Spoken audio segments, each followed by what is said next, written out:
Halo sobat semuanya dimanapun kalian berada. Saya doakan semoga semuanya sehat dan sukses selalu.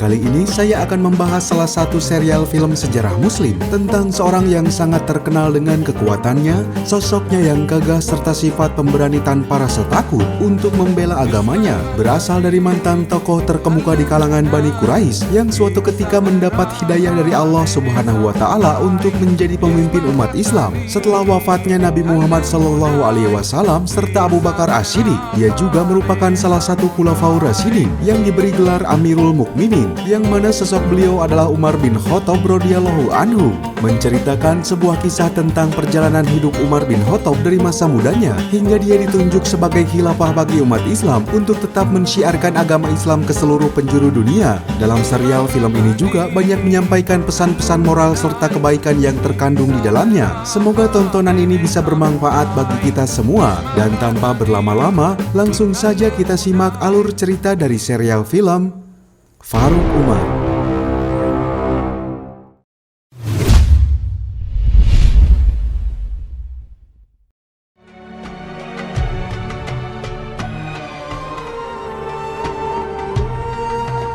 Bismillahirrahmanirrahim.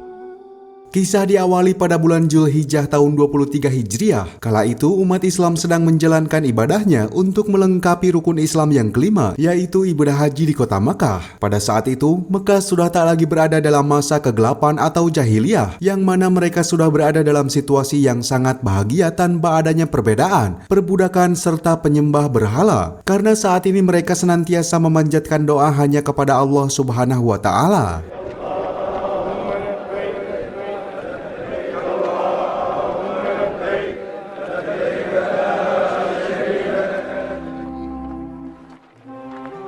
Pada masa itu pula umat Islam telah mampu bangkit dari keterpurukan pasca ditinggalkan oleh wafatnya Nabi Muhammad SAW serta Abu Bakar As-Siddiq. Dan dari kejadian itu, semua umat mengangkat Umar bin Khattab sebagai penerus untuk memimpin umat Islam ke jalan kebenaran. Dan dari sanalah gelar Amirul Mukminin juga diberikan kepadanya, hingga sebuah flashback dari sosok Umar bin Khattab semasa mudanya dimulai.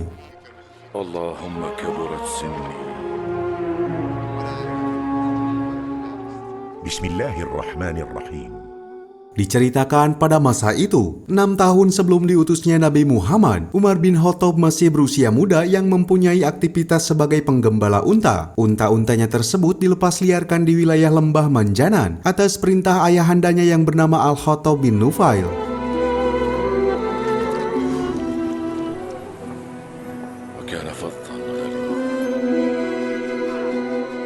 Siang itu, Umar yang tengah sibuk dihadapkan oleh keberingasan beberapa orang dari Bani Khuza'ah yang ingin meminta air untuk hewan tunggangannya. Meskipun Umar sebagai laki-laki yang perkasa dan tangguh dalam hal beradu fisik, namun sebetulnya sifat yang dimiliki Umar sangat rendah hati, hingga Bani Khuza'ah diizinkan untuk mengambil air yang berada di sumur tersebut.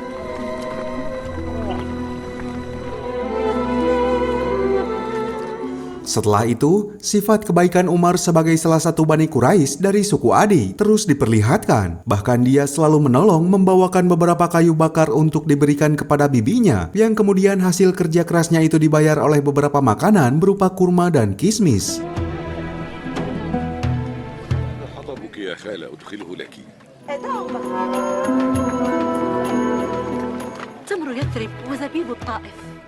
Namun semua pekerjaan serta kebaikan yang dimilikinya itu membuat ayahnya tersulut emosi. Tatkala pada suatu ketika Umar berbuat kesalahan karena tak membawa unta-unta gembalanya itu kembali ke hadapan ayahnya. Walaupun Umar selalu menjelaskan kepada ayahnya bahwa tak akan mungkin ada orang yang akan mencuri unta-unta tersebut. Pasalnya unta-unta itu sudah ditandai dengan tulisan nama ayahnya.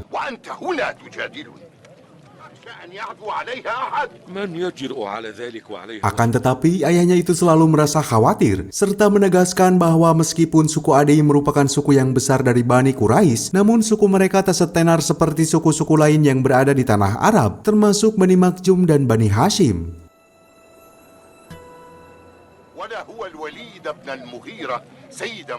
Tak lama berselang, saudara dari Umar yang bernama Zaid bin Khattab mendengarkan percakapan mereka berdua, hingga Zaid memutuskan untuk membantu Umar, menggantikan tugasnya menjaga unta dan membiarkan Umar untuk beristirahat. احتطبت لخالاتي. أخرج إلى الإبل فأنهض بشأنها حتى يوافيني هناك غدا. Keesokan harinya, Umar kembali dengan aktivitasnya sebagai penggembala unta, yang kemudian di saat yang sama dia dihampiri oleh saudaranya Zaid untuk memberikan sejumlah modal kepada Umar agar menyuruhnya menjadi seorang pedagang. Hingga atas kondisi itu, mau tak mau Umar terpaksa berhenti dari profesinya sebagai penggembala. شامي في عير قريش واقضي منها وطنا.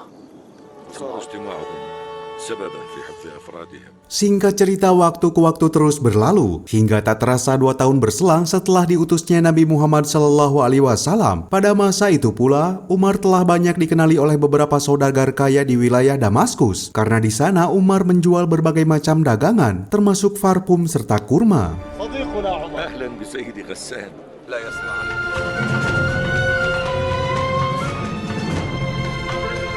الطيب والبخور والصمغ واللبان والتم.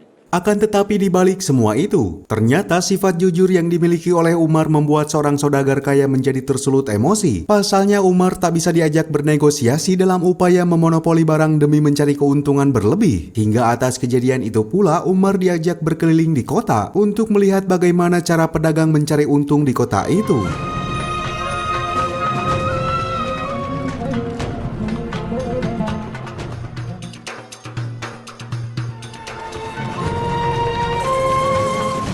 Di saat yang sama, terlihat seorang pria dari Bani Hashim yang bernama Abu Sufyan, seorang saudagar kaya yang saat itu hendak menolong wanita yang sedang berdebat dengan seorang pedagang. Tak hanya itu, di tempat lain seorang pedagang Yahudi juga tengah beradu argumen dengan seorang konsumen lainnya. Setelah konsumen itu merasa ditipu oleh pedagang Yahudi tersebut.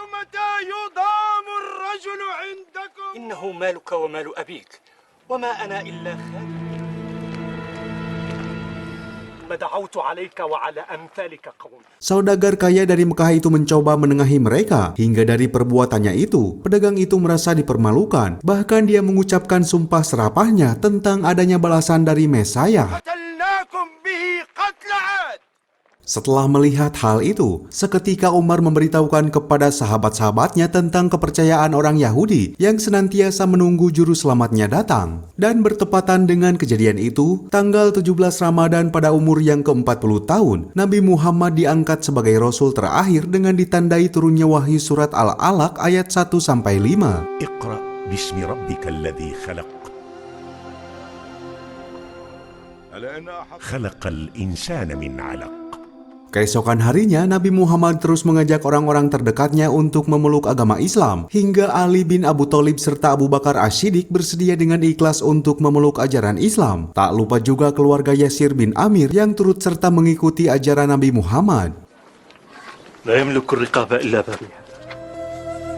اجلس وحدثني. Dari sana pula, Abu Bakar mengajak sahabatnya, seorang saudagar kaya yang bernama Utsman bin Affan, untuk memeluk agama Islam. Dan setelah melihat maraknya orang-orang yang mengikuti ajaran Rasulullah itu, dengan segera Umar bin Khattab mendatangi pamannya yang bernama Amir bin Hisham, atau biasa kita kenal dengan Abu Lahab, untuk mengajak semua kaum Quraisy menjegal serta menentang agama yang dibawa oleh Nabi Muhammad. قد صح عندي أن محمدا يدعو إلى دينه خفية من دعا محمد الناس إلى دينه. Terlebih pada tahun ketiga setelah pengangkatannya sebagai Rasul, pengikut Nabi Muhammad sekarang ini sudah terang-terangan beribadah secara terbuka, hingga Abu Sufyan secara tak sengaja melihat Sa'ad bin Abu Waqqas dari Bani Zuhrah beribadah di atas bukit.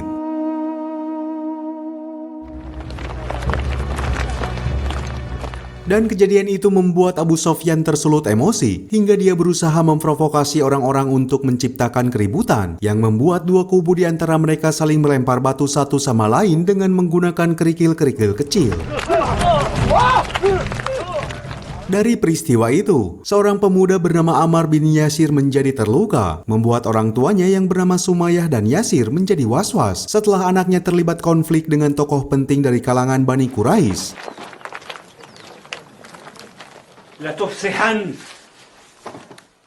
Pasalnya kejadian itu berbuntut pada ibunya yang bekerja pada salah satu petinggi Quraisy bernama Abu Lahab. Walaupun dengan sabarnya, Ammar bin Yasir terus mencoba menenangkan kedua orang tuanya dengan cara menyampaikan wahyu yang baru saja diturunkan kepada Nabi Muhammad yang berisikan Quran surat Ad-Duha ayat 1-11. والضحى والليل إذا سجى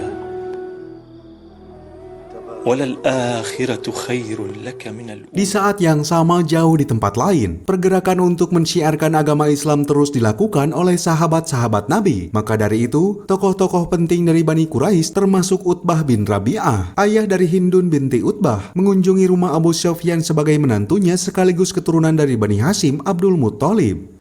ولئن اتبعه بعضنا فهم شرذمة نحن نتجادل في أمر محمد.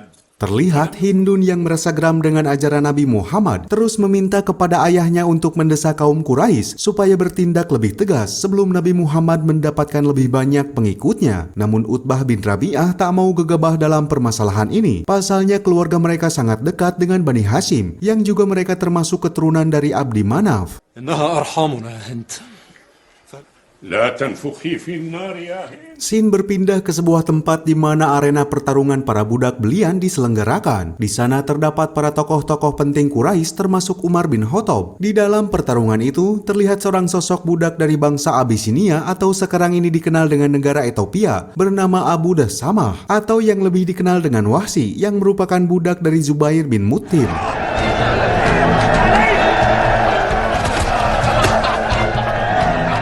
Di sana Wahsy yang terkenal dengan kekuatan fisiknya mampu menumbangkan musuh-musuhnya hingga seorang tokoh Quraisy seketika memasukkan seorang budak bernama Bilal bin Rabah untuk bertarung dengan Wahsy. Namun Bilal yang memang tak mempunyai background sebagai petarung dengan cepat dapat ditumbangkan oleh Wahsy. فإن صرعته فلك عندي جائزة.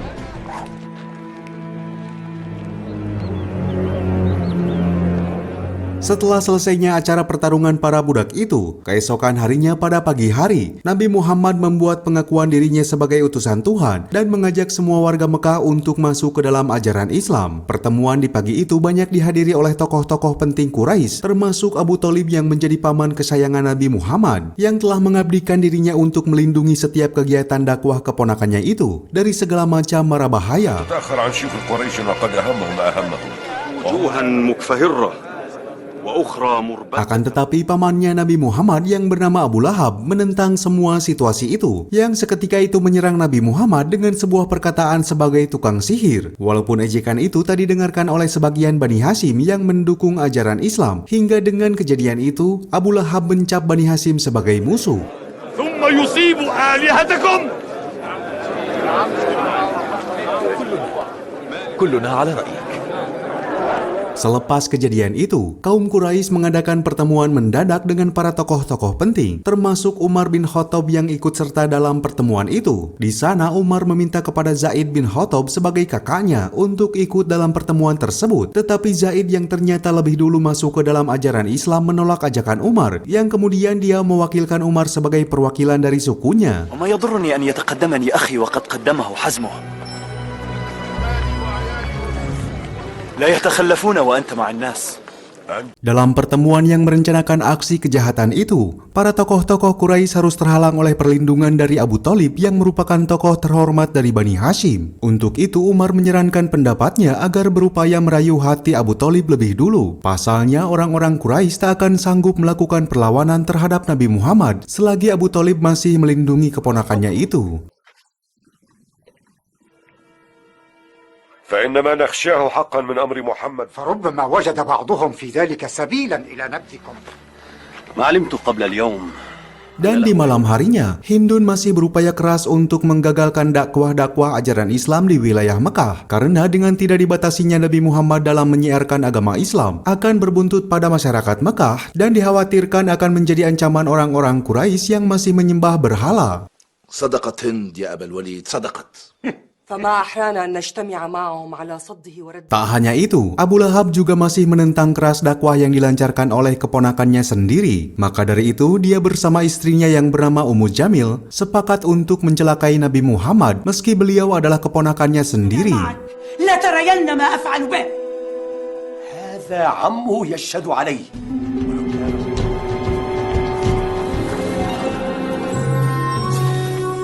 Keesokan harinya di atas bukit, Abu Bakar yang masih menjadi sahabat terdekat Nabi Muhammad sedang berdakwah tentang kebenaran ajaran yang dibawa oleh Nabi Muhammad tentang apa yang telah dijanjikan Allah atas wahyu yang diturunkannya. Maka dari itu, Abu Bakar memberikan semangat agar terus mensyiarkan agama Islam kepada Bani Quraisy meskipun ancaman serta gangguan terus berdatangan. لا يحملنكم ما تجدون من عداء قريش اليوم لا يغرنكم ما أنتم فيه اليوم من الضعف وقلة العدد.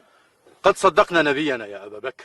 Pada malam harinya, Wahsy mendatangi Bilal yang terlihat masih kecewa atas perlakuannya. Pasalnya demi kebebasan sebagai budak, Wahsy tersegan-segan melukai Bilal yang masih merupakan orang terdekatnya. Dan dari perdebatan itu pula, Wahsy sudah melihat kecurigaan terhadap Bilal yang sudah tak pernah berada di tempat peristirahatannya. Namun dari pernyataan Wahsy tersebut, Bilal hanya diam 1000 bahasa. فمن رجل من قريش يرضى أن تقول إنك تقاربه في العقل.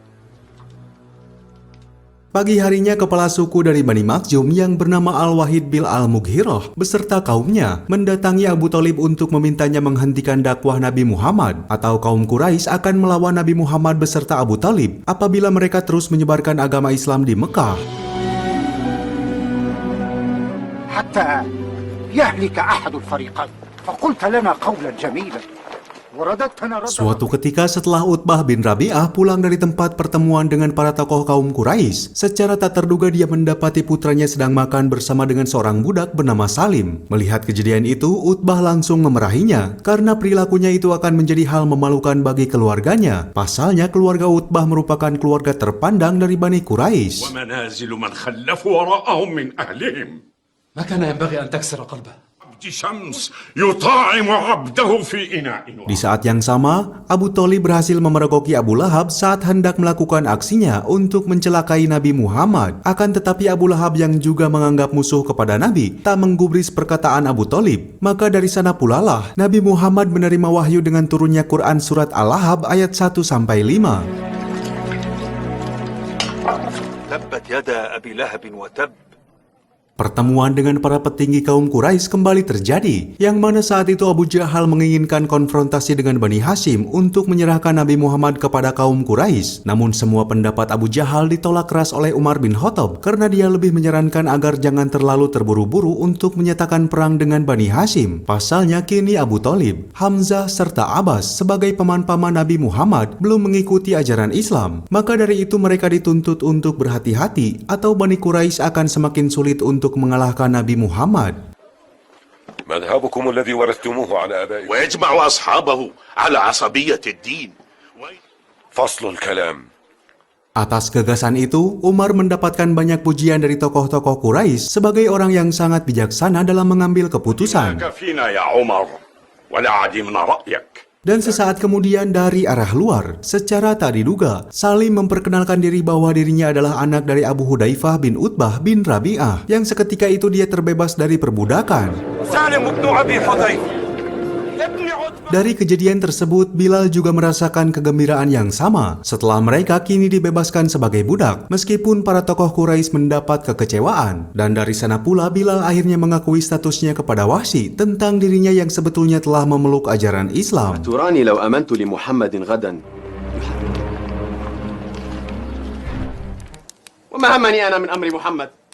Sementara situasi keadaan kota Mekah waktu itu sudah diambang kekacauan setelah para tokoh-tokoh Quraisy satu persatu masuk ke dalam ajaran yang dibawa oleh Nabi Muhammad, termasuk Abi Quhafah yang kala itu juga memerdekakan para budaknya, hingga membuat Abu Jahal semakin merasakan emosi kepada umat Islam. أغرك أنك صرت مقدما إلى ما كنت حتى كنت أول من لحق بمذمم. Selepas Abu Hudzaifah mengangkat Salim sebagai saudaranya, Utbah bin Rabi'ah akhirnya kini terpaksa menerima Salim sebagai keluarga besarnya. Dan atas situasi itu, Abu Hudzaifah merasakan kebahagiaan. وهذا حموك أبو يزيد. لماذا لم تستجب؟ فقد صرت من أهل بيتي. Keesokan harinya, pertemuan para tokoh-tokoh Quraisy kembali dilakukan, yang mana waktu itu bertepatan saat kota Mekah sedang berada di musim haji. Maka dari sana para tokoh-tokoh Quraisy membuat strategi untuk memfitnah Nabi Muhammad sebagai tukang sihir dan pembohong, agar rombongan haji yang berada di luar Mekah mengurungkan niatnya untuk masuk ke dalam ajaran Nabi Muhammad. يا معشر قريش ها قد حضر هذا إن أقرب القول فيه.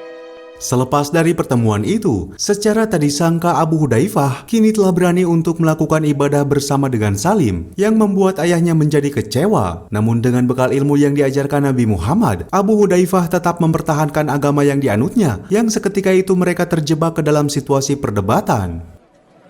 ما هذا؟ لا أراه يطيعني وقد أطاعني بنو عامر بن لؤي. أمرني ببره ما عشت أبدا. ويل منك يا أبا حذيفة. Dan atas kondisi itu, Abu Sofyan beserta Hindun dengan sengaja mengunjungi rumah ayah mertuanya, yang kemudian Hindun merasakan kekecewaan setelah mendapati adiknya yang juga telah menganut ajaran Nabi Muhammad dan menjadi aib bagi keluarganya. Hingga dari peristiwa itu menjadikan keluarga mereka semakin terpecah, yang kemudian Hindun mencap Nabi Muhammad sebagai musuhnya. ما أحرانا إذن أن نشتد في عداوة محمد. سوء يا للسوء.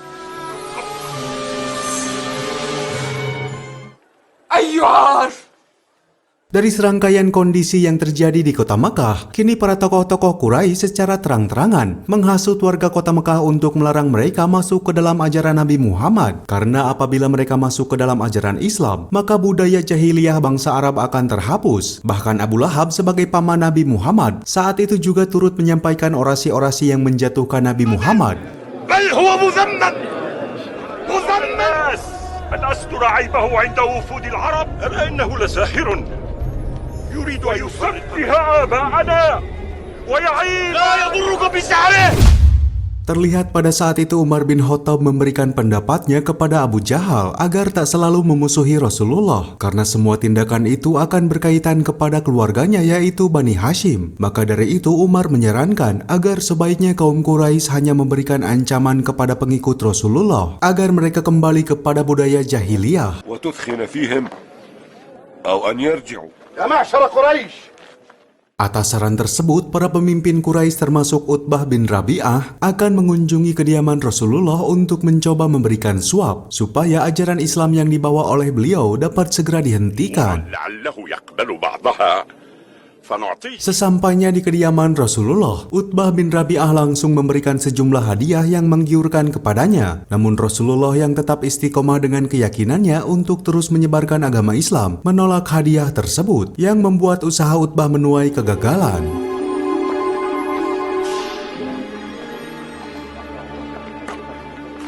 والله ما هو بالشعر ولا بالكهانة. Kegagalan beliau untuk membujuk Rasulullah langsung dia kemukakan di tempat perkumpulan para pemimpin Quraisy. Di sana Utbah menyarankan agar para pemimpin Quraisy tak menyentuh Rasulullah. Pasalnya Rasulullah menginginkan perubahan besar di Mekah. Hingga pendapat tersebut dibenarkan oleh anaknya Abu Hudzaifah beserta anak angkatnya Salim yang saat itu sengaja menyusul beliau. فلا أقل من أن تصغوا إلى رأي أبي. ما نحن فاعلون بمحمد وصحبه.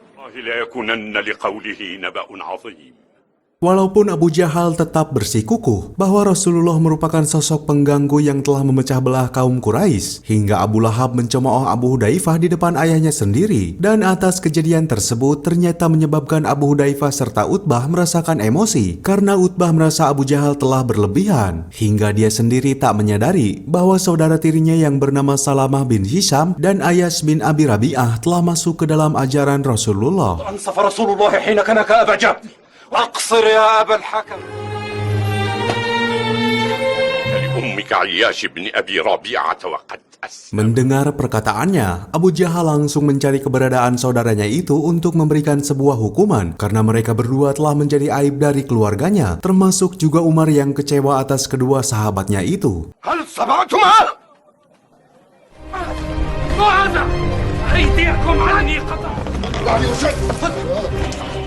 Setelah mengetahui bahwa beberapa dari kaum Quraisy telah memeluk ajaran Islam, Umar langsung memberikan sebuah ancaman kepada kaumnya yaitu Bani Adi. Karena Umar tak mau apabila Bani Adi mengikuti ajaran Rasulullah dan jika mereka membangkang, maka Umar tak segan-segan akan memberikan hukuman. Pasalnya kala itu Umar telah ditunjuk sebagai pemimpin hingga rasa tanggung jawab Umar sangat besar terhadap kaumnya. أنصتوا يا بني عدي إلى قولي وصباحا.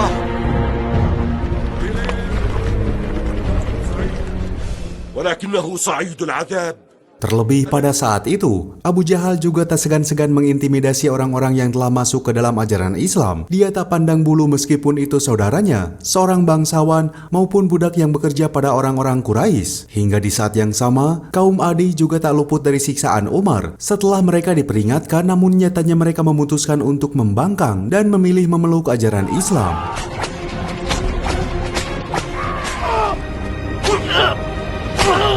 عبدك يا سيدي يطاعك. Keesokan harinya giliran Bilal bin Rabah yang mendapati hukuman setelah dia diketahui memeluk agama Islam oleh anak-anak dari Umayyah bin Khalaf, hingga akhirnya dia disiksa dengan siksaan yang cukup berat.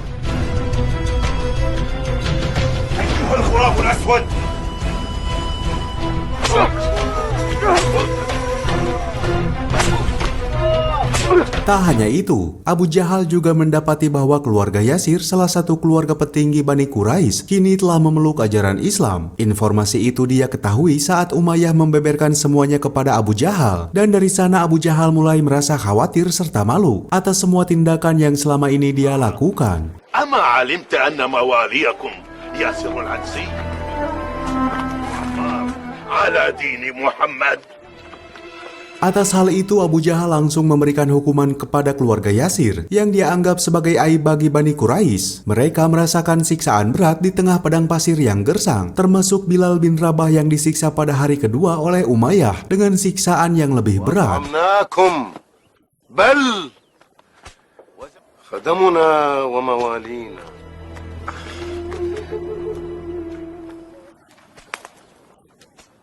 Kala itu Bilal dan keluarga Yasir dipaksa untuk meninggalkan akidahnya agar bisa kembali ke dalam budaya jahiliyah. Namun semakin mereka diberikan ujian berat, tanpa disadari akidah serta iman mereka semakin kuat untuk membela panji-panji Islam. Ahadun ahad. Lisani la yuhsinu. Atas hal itu, Bilal selalu berdoa kepada Allah Subhanahu wa Ta'ala untuk bisa terbebas dari perbudakan serta siksaan, hingga akhirnya Allah Subhanahu wa Ta'ala mengabulkan doanya. Yang pada saat itu, Abu Bakar tiba-tiba datang untuk memerdekakan Bilal dari perbudakan Umayyah.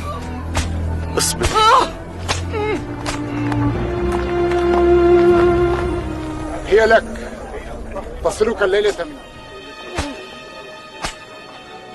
أيها الناس.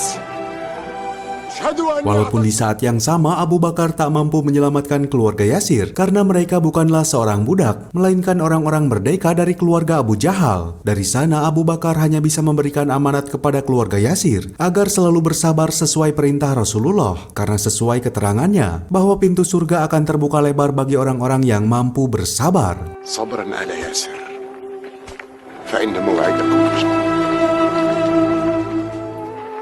ولكن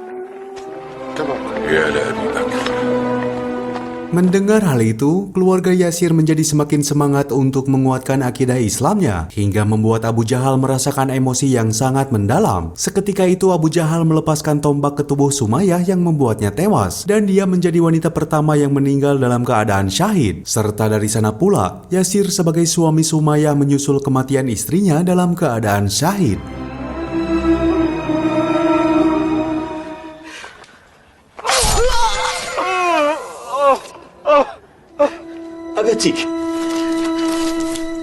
Melihat kedua orang tuanya yang telah meninggal, Ammar merasakan duka yang sangat mendalam. Namun Abu Jahal terus mendesak dan menyiksa Ammar dalam siksaan yang sangat keji, hingga atas siksaan itu membuat dirinya tak sengaja menyalahkan Rasulullah.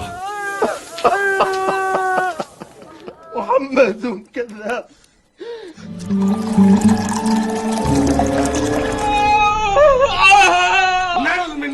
Mendengar hal itu, kaum Quraisy sangat bergembira saat mendengar bahwa seorang umat muslim ternyata berani menyalahkan Rasulullah. Walaupun sebetulnya Ammar sangat menyesali perbuatannya yang secara tak sadar telah mengeluarkan kata-kata yang tak pantas untuk diucapkan kepada Rasulullah.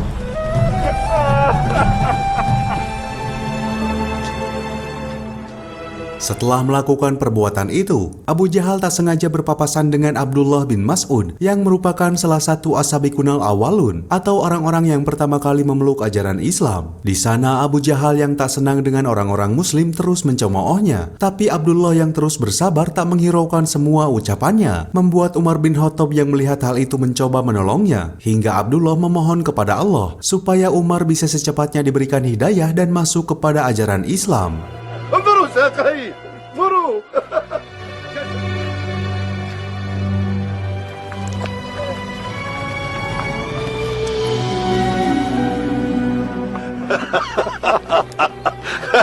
دعاء النبي يخطئك.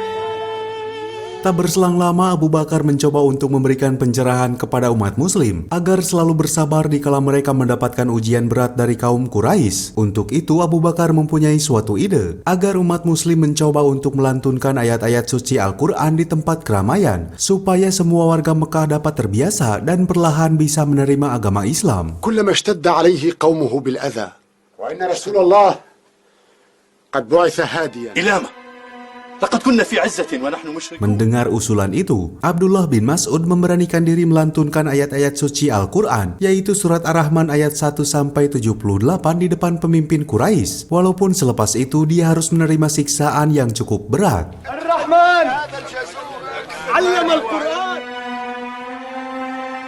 الجلال والإكرام فبأي آلاء ربكم. Setelah itu, Umar menyempatkan diri untuk mengunjungi kediaman adiknya, yang mana dia bernama Fatimah binti Al-Khattab, serta suaminya yang bernama Sa'id bin Zaid. Di sana Umar terus merenung dan belajar dari kejadian yang menimpa Abdullah bin Mas'ud, yang saat itu dia dipukuli hingga tak ada yang mau membantunya. Maka dari itu Umar dengan segenap jiwa raganya memutuskan untuk melindungi kaumnya tersebut, meskipun harus berhadapan dengan Rasulullah. يسبون ويشتمون ولا يجيبون إلا بالسلام. ولئن شئتم لأغادينهم بمثلها. ويح محمد ما أحدث فينا. Tak berselang lama, kejadian tak mengenakan terjadi di depan Ka'bah setelah Abu Lahab serta pemimpin Quraisy melakukan tindakan kekerasan kepada Abu Bakar serta Rasulullah yang pada waktu itu sedang mensyiarkan agama Islam.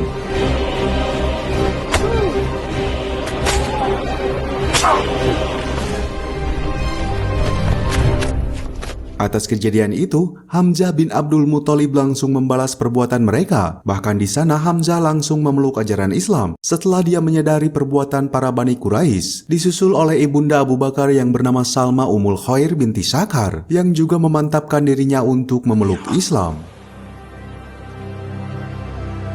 Asyhadu an la ilaha illallah. أتشتمه وأنا على دينه؟ وإني أشهد أن لا إله إلا الله.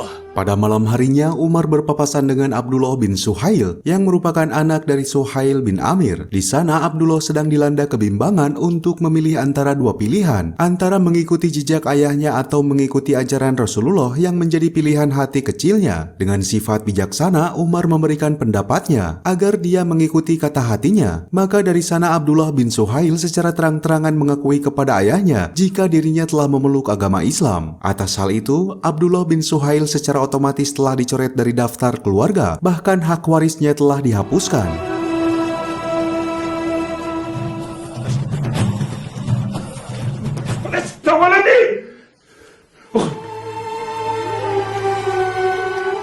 Pada masa itu, kekerasan kepada umat Islam terus terjadi di kota Mekah. Maka dari itu, Rasulullah memberikan amanah kepada umatnya agar berhijrah ke kota Abisinia, yang sekarang ini menjadi negara Ethiopia. Kala itu, kota Abisinia dipimpin oleh seorang raja yang sangat bijaksana bernama Najasyi. Dia adalah penguasa kerajaan Aksum pada periode 614 sampai 631 Masehi.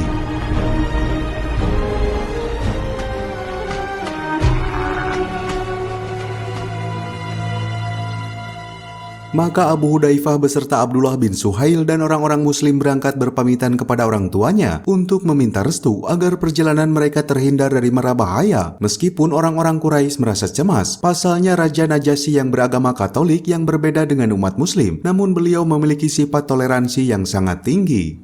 على غير دين محمد قاسمنا أبناءنا وقسم قلوبنا. Waktu ke waktu terus berlalu, tak terasa rombongan umat muslim telah sampai di kota Abisinia. Di sana umat muslim diterima dengan baik oleh Raja Najasyi, hingga raut wajah kebahagiaan terlihat dari raut wajah Utsman bin Affan. Karena terlepas dari situasi itu, Raja Najasyi memang telah mengenal sosok ayahanda Abu Hudzaifah yaitu Utbah, yang merupakan kabilah dagang di kota tersebut. Maka tak heran jika para rombongan umat muslim dari Mekah dapat diterima dengan baik.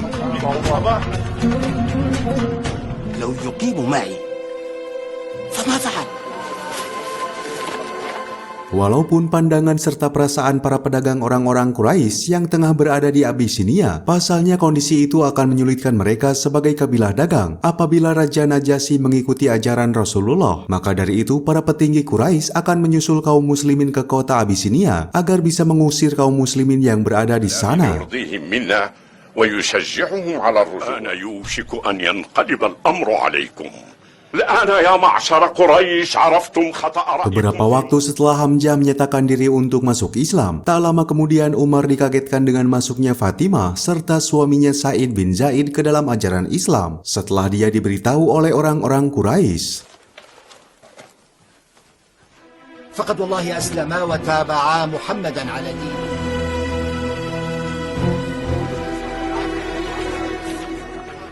Dengan perasaan emosi, tiba-tiba Umar melukai Sa'id bin Zaid serta Fatimah. Di sana Umar meminta pembuktian kebenaran dari ayat suci yang telah diturunkan kepada Nabi Muhammad, dan kemudian sebuah hidayah tiba-tiba berhasil meluluhkan hati Umar saat dia membaca surat ke-20 yaitu Quran surat At-Taha yang terdiri dari 135 ayat. Maka dari sana dia segera menghampiri kediaman Rasulullah seraya membawa sebilah pedang, dan seketika dia menyatakan diri untuk memeluk agama Islam dengan sepenuh hatinya.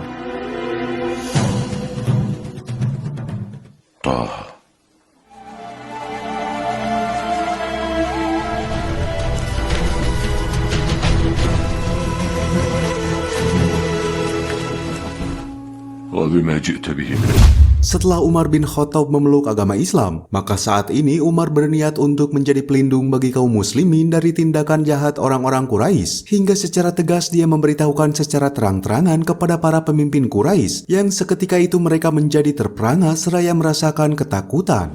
تعلموا أني قد أسلمت أما علمت أني أسلمت ما علمت أني أسلمت. Tak sampai di situ, Umar juga langsung bergegas untuk memulai misinya untuk membujuk kaum Adi agar mereka lebih bisa belajar untuk memilih jalan ajaran Islam tanpa memaksanya. Dengan masuknya Umar dan Hamzah, secara otomatis merubah keadaan di kota Mekah. أن الله سبحانه وتعالى لقد والله عز محمد وأصحابه. Terlebih saat ini umat muslim mempunyai sosok pelindung dari kekejaman Bani Quraisy hingga mereka bisa beribadah dengan tenang. Bahkan kini Umar juga mulai memberanikan diri untuk berdakwah kepada masyarakat Mekah agar bisa meninggalkan budaya jahiliyah dan kembali ke jalan ajaran agama Islam.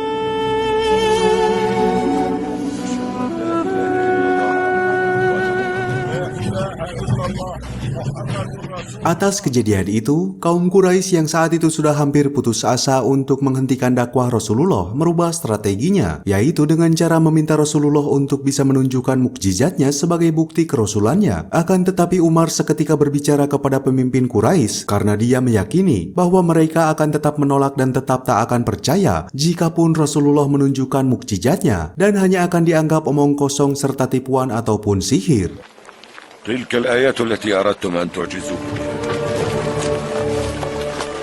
فكيف بمن غاب عنها قولوا أنتم. Bahkan Umar memberikan contoh saat dia menceritakan tentang para nabi sebelumnya yang sudah menunjukkan mukjizatnya, namun tetap masih ada saja kaum yang tak mempercayai bahwa beliau adalah seorang nabi. Dan dari sana Umar menjelaskan kembali bahwa hanya orang-orang yang mempunyai hidayah dan akal sehatlah yang dapat mengakui dengan ikhlas serta percaya kepada nabi. فإن كفروا بها بعد أن شهدوها وإنكم والله لا تكذبونه Sementara itu di tempat lain, Utsman bin Affan yang saat ini masih tinggal di Abisinia tak sengaja menemui seorang pedagang dari Mekah. Di sana Utsman bin Affan menanyakan kepada beliau tentang kondisi Mekah pada saat ini. Kemudian pedagang tersebut menceritakan situasi perubahan kota Mekah yang sangat signifikan saat Hamzah dan Umar telah memeluk agama Islam, yang ternyata berita itu menjadi kabar baik bagi Utsman serta umat muslim lainnya, hingga mereka memutuskan untuk bergegas pulang ke kota Mekah demi memastikan kabar baik tersebut.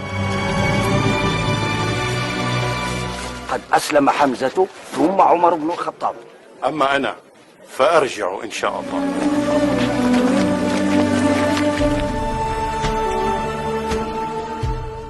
Kepulangan sebagian umat Islam dari tanah Abisinia menjadi momen yang sangat mengharukan bagi mereka, termasuk Abdullah bin Suhail yang saat itu langsung disambut oleh keluarga kecilnya. Namun pada keesokan harinya, Abdullah bin Suhail harus menerima hukuman setelah ayahnya memutuskan untuk mengurungnya karena keputusannya untuk memeluk ajaran Islam. Hingga kini dia menjadi aib bagi keluarganya. Tak hanya itu, Abu Jandal yang merupakan saudara dari Abdullah bin Suhail juga terpaksa harus menerima hukuman setelah dirinya mengakui telah memeluk agama Islam. أشهد أن لا إله إلا الله وأن محمدا عبده ورسوله. لأرضى أن يتعرض لك رجل من قريش.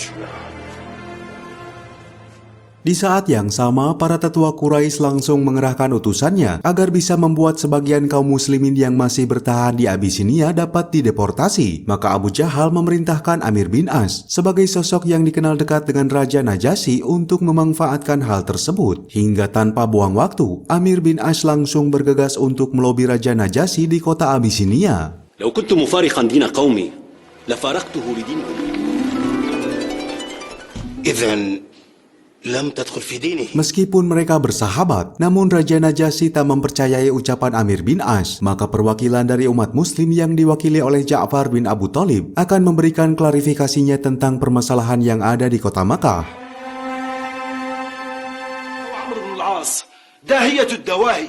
Dengan menceritakan pada masa jahiliyah sampai datangnya Rasulullah, Ja'far bin Abu Thalib secara detail menggambarkan bagaimana orang-orang Quraisy bertindak sesuka hatinya, mencelakai umat muslim sampai mereka berhijrah ke Abisinia agar bisa mencari perlindungan sesuai amanah dari Rasulullah. Tak sampai di situ, Ja'far bin Abu Thalib juga membacakan ayat suci Al-Quran yang berisikan surat Maryam ayat 7-15. خرجنا إلى بلادك واخترناك على إنا نبشرك بغلام اسمه يحيى. Mendengar lantunan ayat tersebut yang berisikan doa Nabi Zakaria saat meminta keturunan kepada Allah, membuat Raja Najasyi meneteskan air matanya, yang mana ayat suci itu terlihat sangat mirip seperti apa yang pernah disampaikan oleh Nabi Isa sesuai keyakinan orang-orang Katolik, hingga usaha dari Amir bin As untuk memulangkan orang-orang muslim menuai kegagalan. Setelah kegagalan mereka untuk menarik sebagian umat muslim dari tanah Abisinia, kaum Quraisy kini berencana akan melakukan hal jahat kepada umat muslim di Mekah, terutama untuk keluarga dari Bani Hashim. Saat itu Abu Jahal mengancam pemboikotan kepada penduduk Mekah agar orang-orang Quraisy menghentikan segala bentuk perdagangan, pernikahan, dan lain-lain dengan Bani Hashim, selagi orang-orang Bani Hashim masih membangkang kepada kaum Quraisy, hingga peristiwa pemboikotan itu berlangsung selama 3 tahun, tepatnya pada bulan Muharram tahun ke-7 sampai 10 pada masa kenabian.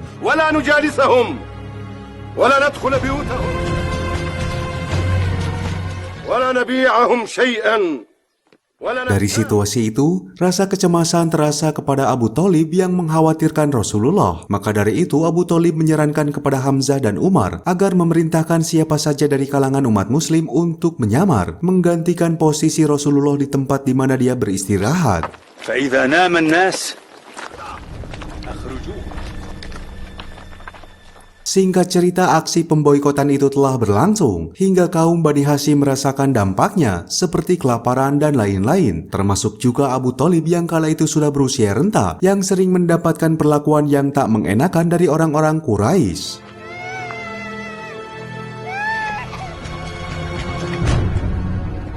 Dari sana Abu Thalib yang mengkhawatirkan kondisi Rasulullah meminta kepada anaknya yang bernama Ali bin Abu Thalib untuk tinggal bersama Rasulullah sampai kondisi di kota Mekah kembali stabil. Terlepas dari peristiwa pemboikotan kepada kaum muslimin beserta Bani Hashim, sebagian orang-orang yang memiliki kedekatan dengan Bani Hashim merasa kecewa dengan keputusan yang sepihak dari para pemimpin Quraisy hingga mereka akan membawa surat pemboikotan tersebut sebagai tanda ketidakadilan. ما رضينا بها حتى علقت. قل ما بدا لك وأنا أول من يشقها. Lantas setelah mereka membawa surat itu yang berada di dalam Ka'bah, alangkah terkejutnya mereka setelah melihat surat itu dalam kondisi yang sudah rusak, dan maka secara otomatis pemboikotan tersebut telah selesai hingga beberapa orang-orang muslim dari Bani Hashim terlepas dari aksi tersebut. يدفعون به من هذه الصحيفة العادية الظالمة. Namun setelah kejadian tersebut, Abu Thalib harus terkapar di tempat peristirahatannya hingga dirinya harus menghembuskan nafas terakhirnya, yang seketika itu Rasulullah merasakan duka yang sangat mendalam.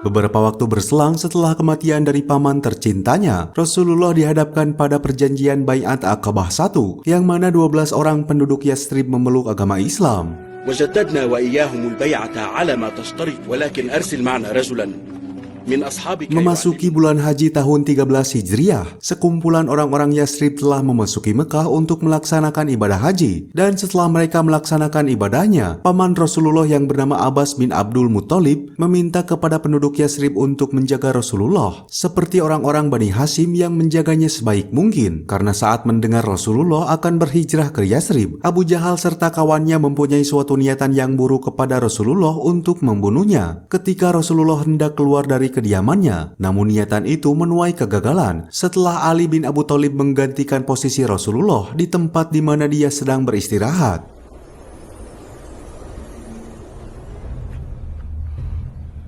نصبر حتى يخرج. علي.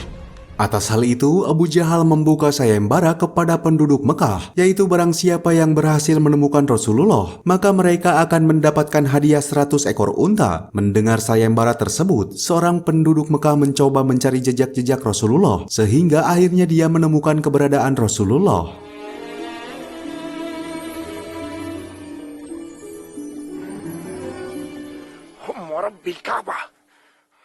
Tak berselang lama, niatan dari seorang penduduk Mekah tersebut urung terjadi setelah Rasulullah menjanjikan berupa hadiah dari kerajaan Persia. Hingga dari kejadian itu, Rasulullah serta Abu Bakar dapat meninggalkan Mekah dalam keadaan aman.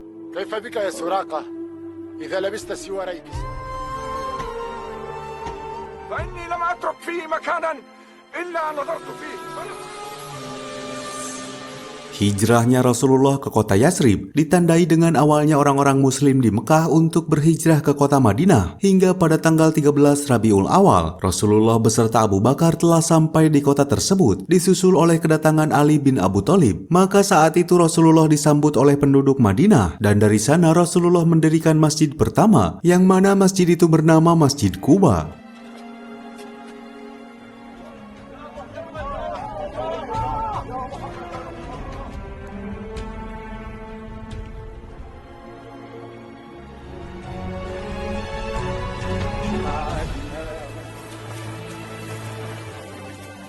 Singkat cerita, pengerjaan masjid umat muslim telah rampung dilaksanakan. Maka seketika itu, Bilal bin Rabah ditunjuk oleh Rasulullah mengumandangkan azan untuk pertama kalinya. Mendengar seruan azan yang dilantangkan oleh Bilal, tokoh-tokoh muslim langsung berbondong-bondong berdatangan ke masjid untuk menyaksikan Bilal. Dan setelah itu, waktu tak terasa terus berlalu. Saat ini terdapat kaum Muhajirin dan Ansor beserta para sahabat Rasulullah yang pada waktu itu berencana untuk menghadang kabilah pedagang dari Abu Sufyan yang telah pulang dari negeri Syam.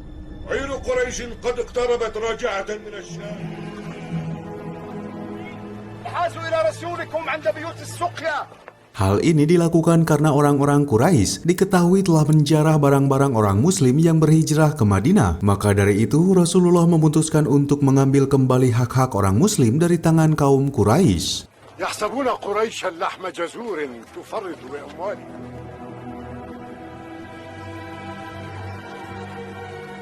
Maka 313 tentara Islam dikerahkan untuk mencegat pedagang kaum Quraisy itu sebelum sampai ke kota Mekah di dekat sebuah sumur milik Badar. Mengetahui hal ini, Abu Sufyan segera mengirimkan seorang utusan untuk meminta bantuan kepada orang-orang Quraisy yang berada di kota Mekah. Dari sana, sebanyak 1000 pasukan Quraisy yang dipimpin oleh Abu Jahal menyatakan perang dengan kaum muslimin. Terlebih orang-orang Quraisy mempunyai perasaan cemburu setelah mereka mengetahui kaum muslimin telah berkembang pesat di kota Madinah.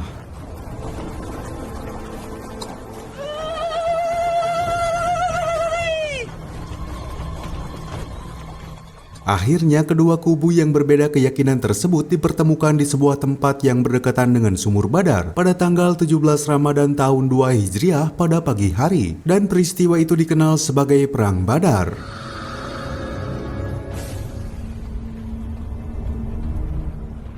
ستعلم يا مصفر قصدي.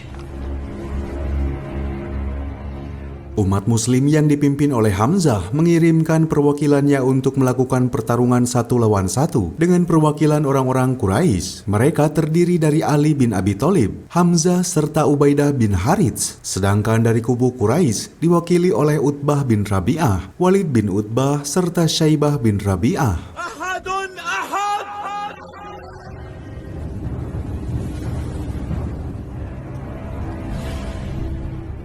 Dan setelah sekian lama, pertarungan itu akhirnya terjadi. Ali bin Abi Thalib yang kala itu masih berusia 25 tahun dengan membawa pedang Zulkarnain berhasil menumbangkan Walid bin Utbah, disusul dengan gugurnya Utbah bin Rabi'ah setelah dikalahkan oleh Hamzah. Sedangkan Syaibah bin Rabi'ah harus tewas di tangan Ubaidah bin Harits, meskipun Ubaidah juga harus mendapatkan luka yang cukup hebat, yang juga menyebabkan Ubaidah harus tewas dalam keadaan syahid.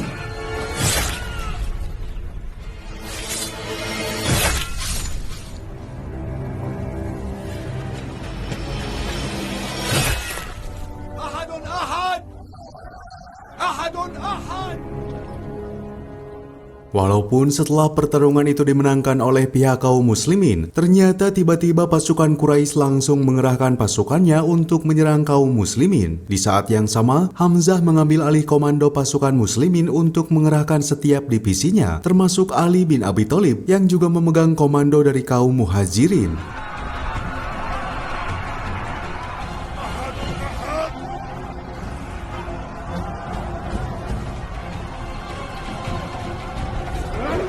Kala itu pasukan pemanah dari kaum muslimin berhasil menumbangkan pasukan Quraisy satu persatu, hingga beberapa orang dari pemimpin kaum Quraisy juga dapat dilumpuhkan, termasuk Abu Jahal yang kala itu langsung sekarat akibat luka parah yang bersarang di tubuhnya.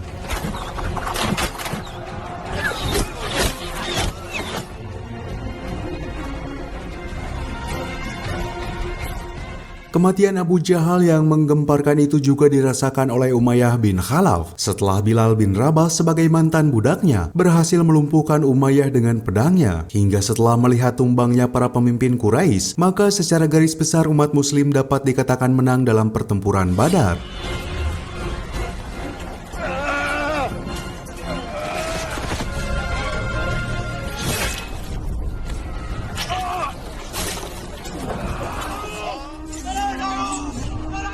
Kejadian peperangan itu ternyata mampu membuka pandangan para petinggi Bani Quraisy, termasuk saudara dari Khalid bin Walid, yaitu Walid bin Al-Walid bin Al-Mughirah. Beliau melihat tentang ajaran Islam yang mengajarkan tentang kebaikan terhadap tawanan perang, hingga dia menyatakan diri untuk masuk kepada ajaran Islam.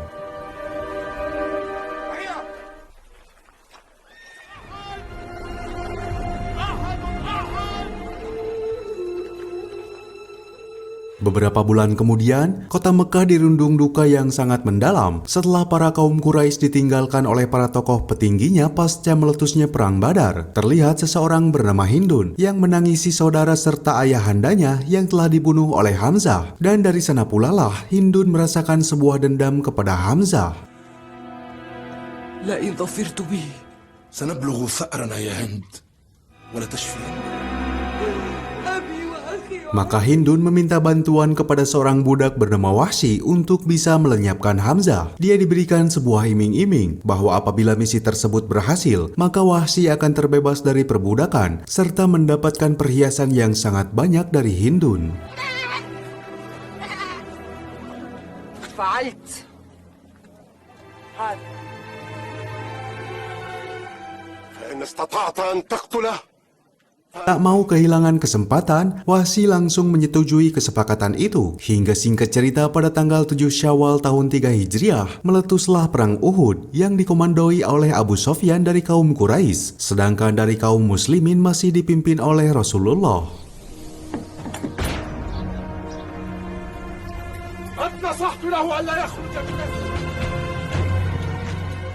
Kaum muslimin kala itu mengerahkan 1000 pasukan dari Madinah. Namun sangat disayangkan di tengah perjalanannya seorang munafikin yang bernama Abdullah mengurungkan niatnya yang membuat pasukan muslimin harus berkurang menjadi 700 pasukan. Sedangkan pasukan Quraisy berjumlah 3000 orang.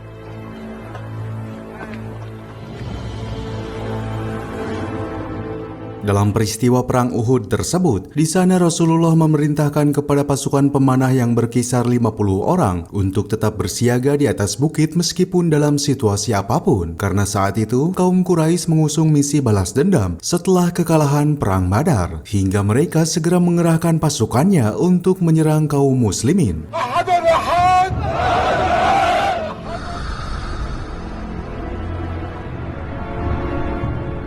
Di awal pertempuran, pasukan pemanah kaum muslimin mampu melumpuhkan pasukan Quraisy, sehingga mereka harus menarik mundur pasukannya jauh ke belakang. Dan atas kejadian itu, pasukan pemanah yang sebelumnya ditugaskan agar tetap berada di atas bukit, ternyata tak mengindahkan perintah dari pimpinannya, yang seketika itu seorang komandan ahli strategi perang dari kaum Quraisy bernama Khalid bin Walid melihat sebuah kesempatan untuk bisa melakukan serangan.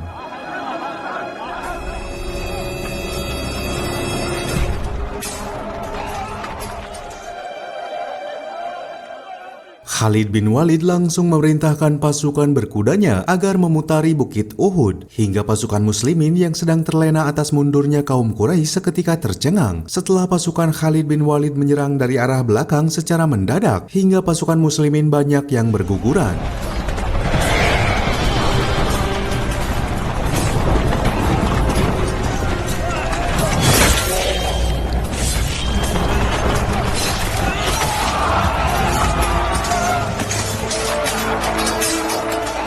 Termasuk paman Rasulullah yaitu Hamzah yang berhasil ditumbangkan oleh Wahsy atas perintah Hindun. Maka dalam momen itu, secara garis besar pasukan muslimin dapat dikatakan kalah dalam pertempuran Uhud.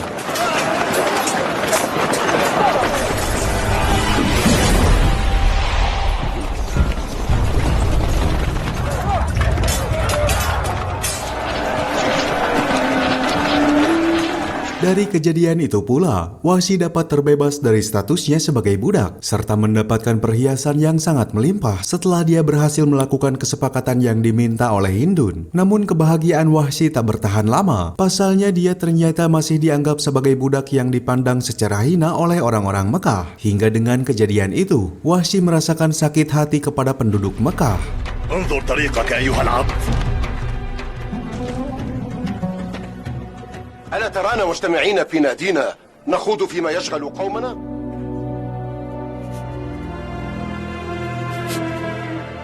Di saat yang sama terlihat seorang Yahudi dari Bani Nadir yang telah lama tinggal di Madinah bernama Huyai bin Akhtab. Di sana Huyai terlihat sedang meminta bantuan kepada orang-orang Quraisy agar bersedia bekerja sama dengan kaum Yahudi untuk memerangi pasukan Rasulullah. Pasalnya jalur dagang mereka untuk menuju negeri Syam telah dikuasai oleh orang-orang Muslim. Terlebih dia merasakan kekhawatiran tentang agama Islam yang semakin berkembang. فإن رأوا عديدنا واطمأنوا إلى تفوقنا أما غطفان فعاقدناهم على. Tak hanya itu, Huyai juga akan melakukan negosiasi dengan kaum Gutafan yang dipimpin oleh Uyainah bin Hisni Fazari dengan memberikan sogokan berupa pemberian kurma Khaybar selama 1 tahun agar mereka mau bersedia memerangi umat Muslim.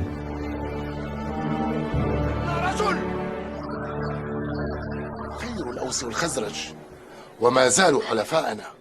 Mengetahui kaum Yahudi bekerja sama dengan kaum Quraisy, para sahabat Rasulullah segera membuka rapat darurat. Di sana seseorang bernama Salman Al-Farisi memberikan sebuah ide agar orang-orang Muslim membuat benteng parit di sektor utara kota Madinah. Hal ini dilakukan karena di sebelah utara Madinah itu merupakan satu-satunya jalan terbuka yang akan dilalui pasukan musuh. فلا تصلوا إلينا أو Karena di sisi lain kota Madinah sudah terdapat benteng, gunung-gunung yang menjulang dan dipenuhi dengan pepohonan, sehingga tak mungkin dilalui oleh pasukan musuh. Rencana pembuatan parit itu akan dibangun sepanjang 3 km dengan lebar 4-6 meter. Dan pada bulan Syawal tahun 5 Hijriah atau tepatnya pada tahun 627 Masehi, terjadilah pertempuran yang dikenal sebagai pertempuran Perang Khandak atau Perang Ahzab yang dipimpin oleh Abu Sufyan dari kaum Quraisy dan kaum muslimin dipimpin oleh Rasulullah. Di sela-sela pertempuran itu, Bani Quraiza, salah satu kaum Yahudi, telah berkhianat dan melanggar fakta perdamaian dengan Rasulullah serta pengikutnya, karena mereka tak membantu mempertahankan Madinah hingga memilih jalan bersekutu dengan kaum Quraisy. أما كنت والأوس أحلافكم ندفع عنكم ما قصدتم بها إلا لا عهد بيننا وبين محمد. Kala itu, Abu Sufyan yang telah ditunjuk sebagai pemimpin Mekah terus menggempur pertahanan benteng parit umat muslim, hingga salah satu sahabat Nabi yang bernama Sa'ad bin Mu'adz harus terkena luka yang cukup parah yang membuat dirinya harus tewas dalam keadaan syahid.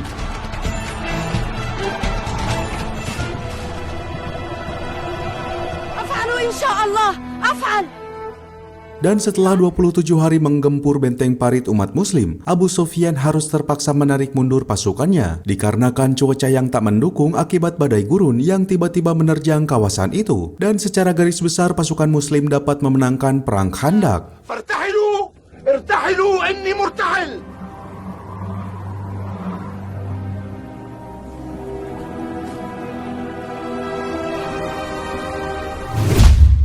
Waktu ke waktu terus berlalu. Saat itu umat muslim di Madinah telah berkembang pesat di sana. Kala itu Umar bin Khattab menyarankan agar umat muslim bersiap-siap untuk melaksanakan umroh ke Mekah atas perintah Rasulullah, yang seketika itu umat muslim sangat bahagia.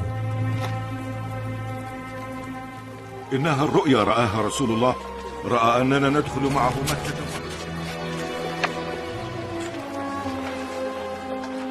Keesokan harinya, umat muslim berbondong-bondong pergi ke Mekah untuk menjalankan ibadah sesuai perintah dari Allah Subhanahu wa Ta'ala. Namun di saat yang sama, tiba-tiba kaum Quraisy menghadang umat Islam di suatu wilayah yang bernama Hudaybiyah, karena mereka masih merasakan sakit hati pasca kekalahan mereka di Perang Khandak. Terlebih saat ini mereka mencurigai umat muslim akan melakukan penyerangan ke kota Mekah. Maka dengan kejadian itu, Rasulullah dan sebagian perwakilan Quraisy menyepakati sebuah perjanjian yang dikenal dengan Perjanjian Hudaybiyah, yang terjadi pada bulan Zulqa'dah tahun 6 Hijriah.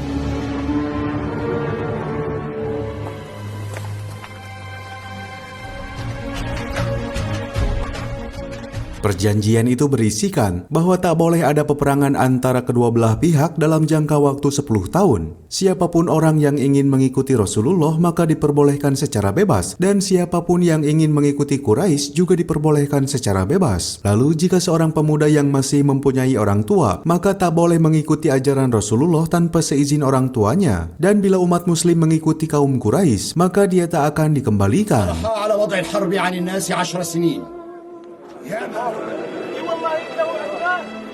ومن أحب أن يدخل في عقد قريش وعهدهم لم يرده عليه.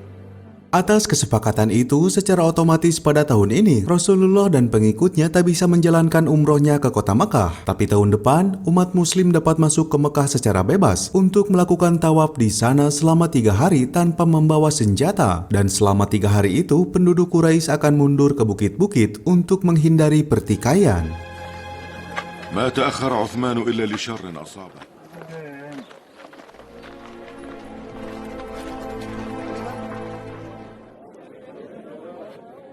Secara garis besar perjanjian Hudaybiyah menguntungkan Rasulullah. Pasalnya sebagian orang-orang muslim yang ditahan oleh orang-orang Quraisy dapat dibebaskan. Bahkan dakwah umat muslim semakin meluas hingga seluruh Jazirah Arab. Hingga semenjak penandatanganan perjanjian ini, jumlah pemeluk agama Islam semakin meningkat, termasuk Raja Najasyi setelah utusan Rasulullah mengirimkan surat kepada beliau.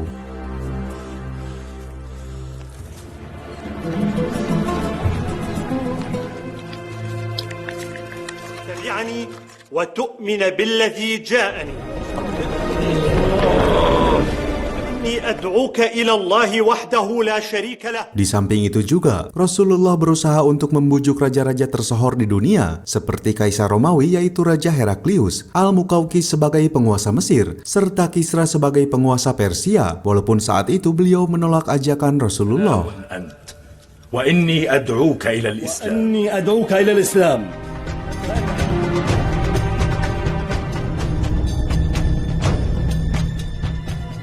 أفتبايعني له على الإسلام؟ Dan di saat yang sama pada tahun 8 Hijriah, perjanjian Hudaibiyah akhirnya resmi dibatalkan oleh kaum Quraisy. Pasalnya Bani Bakir yang merupakan sekutu Quraisy menyerang Bani Khuza'ah yang masih menjadi sekutu umat muslim. Hingga peristiwa itu berdampak pada terjadinya peristiwa Fatu Makkah, di mana Nabi Muhammad SAW memimpin 10.000 pasukan dari Madinah ke Mekah. Dan sebelum terjadinya perang itu, Rasulullah yang selalu mendoakan Khalid bin Walid untuk memeluk ajaran Islam akhirnya dikabulkan. Maka dengan masuknya Khalid bin Walid, maka umat muslim telah mendapatkan sosok seorang jenderal besar yang kemudian dia dijuluki sebagai pedang Allah. الوليد دخل مع النبي في عمرته فإني لم أرى أعجب من ذهاب رأيك عن الإسلام. Pada hari Jumat tanggal 20 Ramadan di tahun ke-8 Hijriah, akhirnya kota Mekah jatuh ke tangan kaum muslimin tanpa pertumpahan darah sedikit pun. Kaum muslimin berhasil menghentikan budaya jahiliyah dan menghancurkan patung-patung berhala. Terlepas dari situasi tersebut, kaum Quraisy dihadapkan pada dua pilihan, antara masuk ke dalam agama Islam atau pergi dari Mekah. Maka dari peristiwa itu pula, orang-orang Quraisy berbondong-bondong untuk masuk ke dalam agama Islam, termasuk Abu Sufyan, Hindun binti Utbah, Ikrimah bin Abu Jahal, serta Amir bin Ash. أشهد أن لا إله إلا الله والقلب يا هند. بايعت يا أبا حذيفة. Tak ketinggalan seorang tokoh yang sangat berpengaruh di kalangan Bani Quraisy yang bernama Suhail bin Amir juga memutuskan untuk memeluk agama Islam setelah anak-anaknya memberikan pencerahan kepada dirinya. Begitu juga dengan Safwan bin Umayyah, anak dari Umayyah bin Khalaf, yang kini tersadar dan memutuskan untuk memeluk agama Islam. Tak lupa Wahsy yang merupakan sahabat dari Bilal bin Rabah, saat itu pula memutuskan untuk memeluk agama Islam meskipun dia telah berdosa karena telah membunuh paman kesayangan Rasulullah yaitu Hamzah pada peristiwa perang Uhud. Namun sifat Rasulullah yang sangat bijaksana dan pemaaf ternyata sudah memaafkan Wahsy.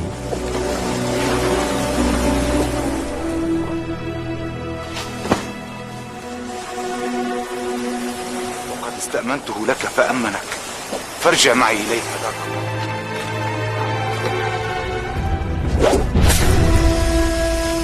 Setelah peristiwa Fatu Mekah terjadi, membuat keadaan di kota Mekah terbebas dari budaya jahiliyah, maka kini agama Islam menjadi semakin berkembang hingga misi dari Rasulullah untuk membebaskan umat manusia dari kemungkaran telah tercapai.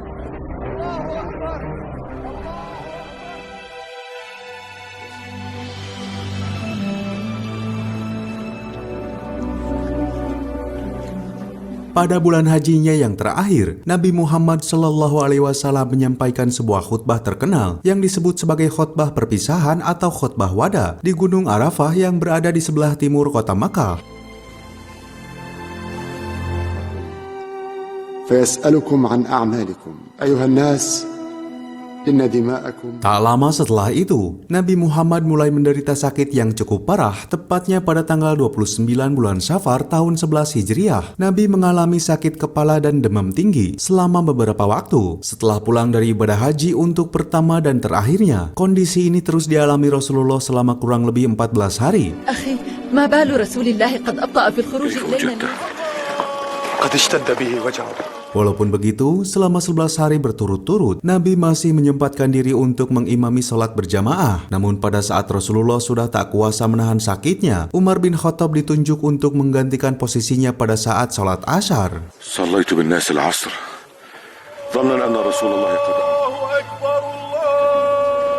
والله ما ظننت حين أمرتني.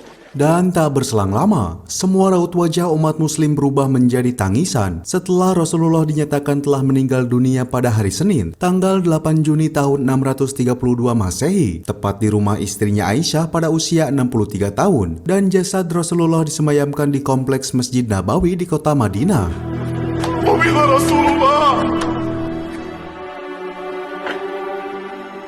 خير رسول الله فاختار الرفيق الأعلى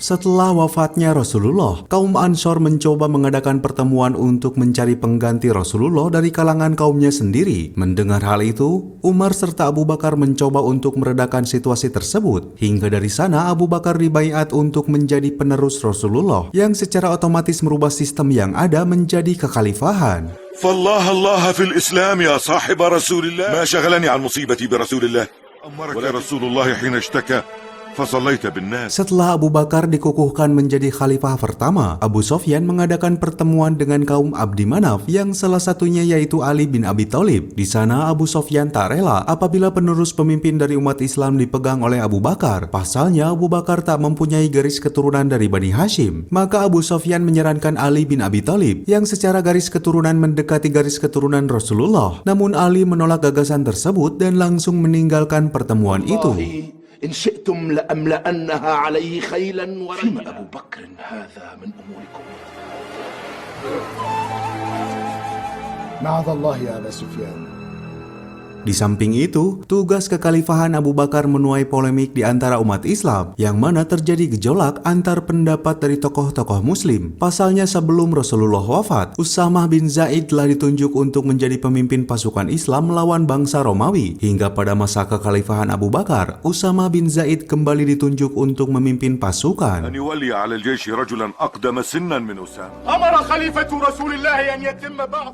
Tak sampai di situ saja, kekhalifahan Abu Bakar juga dihadapkan dengan banyaknya persoalan, yang salah satunya saat orang-orang Muslim menolak untuk membayar zakat dan kemudian mereka menjadi murtad. وقد أدينا الزكاة وقدمنا الصدقات إلى رسول الله فلا طاعة لأحد علينا ولنرجعن إلى Saat itu di kota Mekah banyak orang-orang menjadi bimbang dan menjadi murtad. Maka Suhail bin Amir selaku pembesar Quraisy yang telah bersungguh-sungguh membela agama Islam bergegas melaksanakan tugasnya sebagai penolong umat muslim agar mereka tak menjadi orang-orang tersesat. Hingga atas hal itu, Suhail diberi gelar sebagai khatib.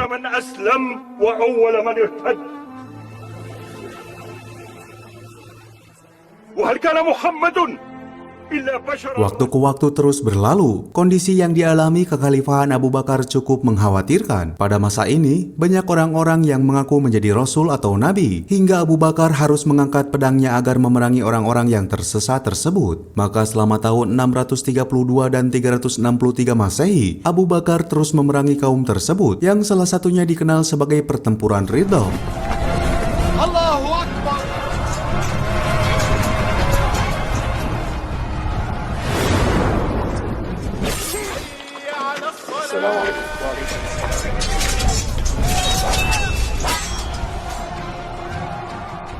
Beberapa waktu kemudian, di sebuah wilayah Irak yang dihuni oleh Bani Taglib, terdapat seorang wanita yang berprofesi sebagai dukun bernama Sajjah binti Al-Haris dari Bani Tamim. Di sana dia menyatakan diri sebagai nabi dari kalangan perempuan setelah dia meninggalkan agamanya terdahulu, yaitu agama Nasrani.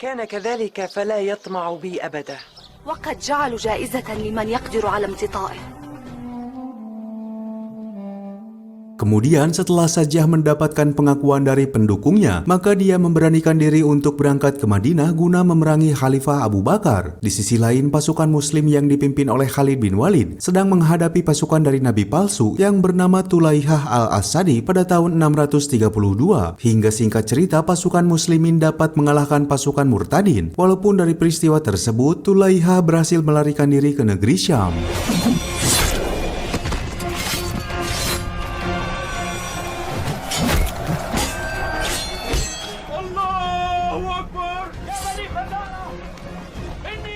Kembali ke nabi palsu yaitu Sajjah binti Al-Haris yang saat itu menemui seseorang bernama Malik bin Nuwairoh, pemimpin Bani Yarbu, untuk meminta bergabung dalam pasukannya. Dengan memanfaatkan keadaan itu, Malik meminta beberapa persyaratan kepada Sajjah agar dirinya diberi pasukan. Terlebih Malik juga menyampaikan kepada Sajjah agar menyerang pasukan Musailamah Al-Hadzab terlebih dahulu, yaitu seorang pendusta yang juga mengakui dirinya sebagai nabi.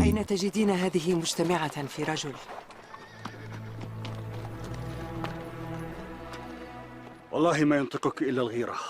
Atas saran yang diberikannya itu, Sajjah binti Al-Haris langsung menemui pimpinan Musailamah Al-Kadzdzab dari Bani Hanifah di wilayah Yamamah yang sekarang menjadi wilayah administratif kota Riyadh. Di sana Sajjah binti Al-Haris menyerukan untuk mengacungkan senjata, namun Musailamah memilih untuk bernegosiasi dengan jalan damai.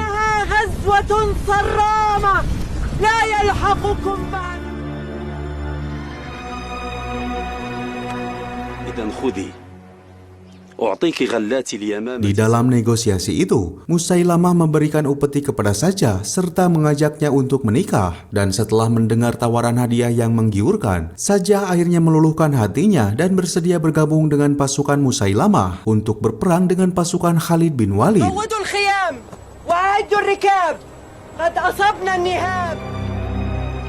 Atas hal itu juga, Sajjah memilih membatalkan kesepakatan dengan Malik secara sepihak. Maka secara emosional, Malik harus menerima kenyataan pahitnya. Pasalnya Malik tengah diburu oleh pasukan Khalid bin Walid setelah dirinya didapati telah membangkang. Dan atas hal itu, Khalifah Abu Bakar meminta kepada Khalid untuk membunuh Malik.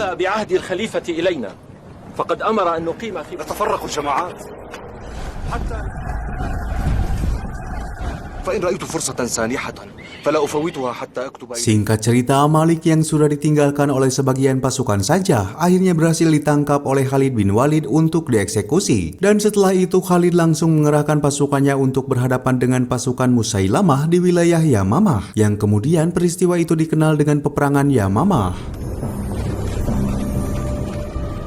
Allahu Akbar. Wa inni ba'athtu ilaikum jayshan minal muhajirin. Tanpa buang waktu, peperangan untuk membasmi nabi palsu akhirnya pecah. Dari pertempuran itu, pihak muslim banyak yang jatuh berguguran, termasuk para penghafal Al-Quran seperti Salim, anak dari Abu Hudzaifah, dan juga Abu Hudzaifah sendiri yang tewas dalam keadaan syahid. Tak hanya itu, anak dari pembesar Quraisy Suhail bin Amir juga harus gugur. Hingga setelah melihat para syuhada berguguran satu persatu, Khalid terus menekan pasukan Musailamah sampai mereka akhirnya bisa memojokkannya ke dalam benteng Bani Hanifah.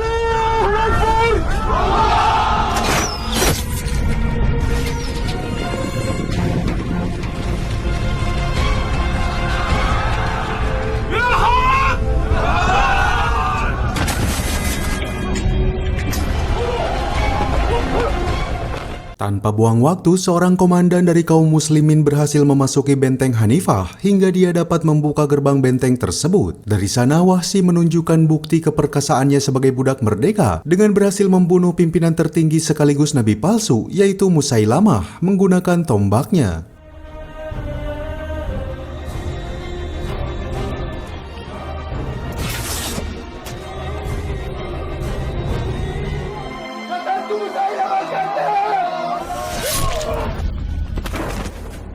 Maka dengan kejadian itu, umat muslim dapat memberantas semua nabi-nabi palsu yang selama ini sudah meresahkan. Terlebih dari peristiwa pertempuran Yamamah, banyak tokoh muslim yang gugur, termasuk kakak dari Umar bin Khattab yaitu Zaid bin Khattab, serta Abdullah bin Suhail anak dari Suhail bin Amir.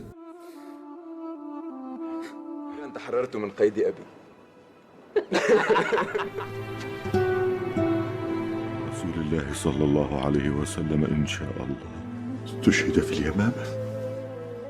Melihat banyaknya pemuda muslim yang tewas dalam pertempuran Yamamah, Umar mengajukan sebuah pendapat kepada Abu Bakar untuk mengumpulkan mushaf, yaitu tulisan-tulisan Al-Quran yang tercecer dan masih terpisah di sebuah pelepah kurma dan kulit hewan, karena pada waktu itu belum ditemukan kertas. Mendengar pendapat tersebut, Abu Bakar menunjuk Zaid bin Sabit untuk menjadi pemimpin dalam rangka menyatukan lembaran ayat-ayat Al-Quran, karena beliau adalah orang yang sangat cerdas dan dapat dipercaya.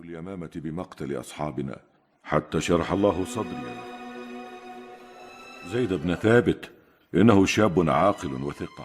Di samping itu, pengejaran terhadap orang-orang murtad terus dilakukan oleh pihak muslim hingga mereka sampai di suatu wilayah Irak yang merupakan basis kekuasaan kerajaan Persia. Maka atas hal itu, seperti sabda Rasulullah untuk menaklukkan Persia, maka Khalifah Abu Bakar mengutus Khalid bin Walid beserta pasukannya agar mereka bergerak ke wilayah Irak. فإن امتنعوا عن ذلك قاتلهم. Dalam perjalanannya, pasukan Khalid bin Walid dihadang oleh pasukan Hurmuz yang berada di wilayah Khazimah, sebuah tempat yang sekarang merupakan negara Kuwait. Maka di sana pecahlah perang Zatus Salasil, yaitu peperangan sengit yang mengandalkan pasukan penunggang kuda. Bahkan pada situasi itu, orang-orang Persia mengikat diri mereka satu sama lain dengan rantai, agar tak ada satu orang pun yang bisa melarikan diri.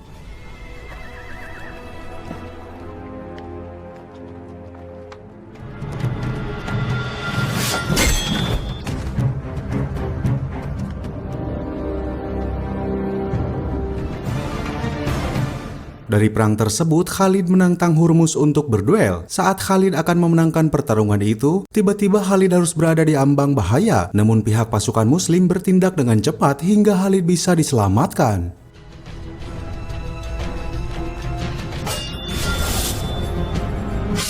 Atas kejadian itu, Khalid langsung mengerahkan pasukan berkudanya untuk menyerang pihak musuh, hingga peperangan itu berjalan dengan sengit. Dari peperangan itu pula, akhirnya pihak muslimin menang telak atas pertempuran Zatus Salasil, yang membuat pasukan musuh lari terbirit-birit. Dari sana, Khalid mengutus seseorang bernama Al-Mutana bin Harithah untuk mengejar pihak musuh yang melarikan diri. Namun pasukan Al-Mutana kembali dihadang oleh pasukan Persia yang sudah menunggunya di sebuah tempat dan memaksa Khalid bin Walid sebagai ahli strategi perang datang untuk membantu. Hingga kedatangannya membuat pasukan Persia langsung mampu dilumpuhkan dan berhasil menumbangkan pimpinan mereka.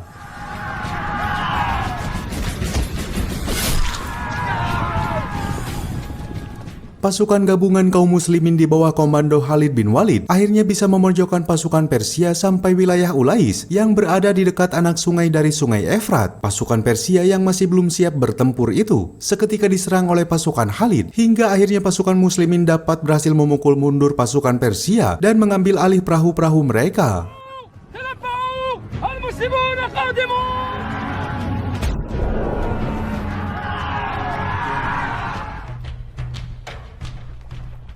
Peristiwa itu dikenal dengan pertempuran Walaja yang terjadi pada bulan Mei 633 Masehi. Kemudian Khalid beserta pasukannya melakukan perjalanannya kembali ke sebuah wilayah Hirah, dan kabar kemenangan Khalid disambut sukacita oleh para kaum muslimin yang berada di Madinah, khususnya Khalifah Abu Bakar As-Siddiq.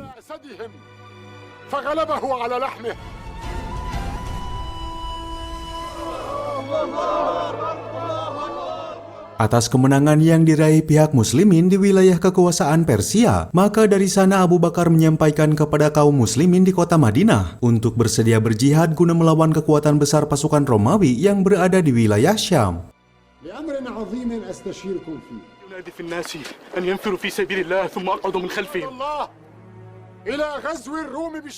Sementara di tempat lain, pada tahun 13 Hijriah di wilayah Antioquia yang menjadi pusat agama Kristen, terlihat pemimpin Romawi yaitu Raja Heraklius tengah dirundung kecemasan dikarenakan pasukan muslimin saat ini diketahui telah menguasai wilayah Damaskus, Mesir dan Palestina, yang bila mana mereka digabungkan, maka kekuatan pihak muslim memiliki pasukan kurang lebih 30.000 orang.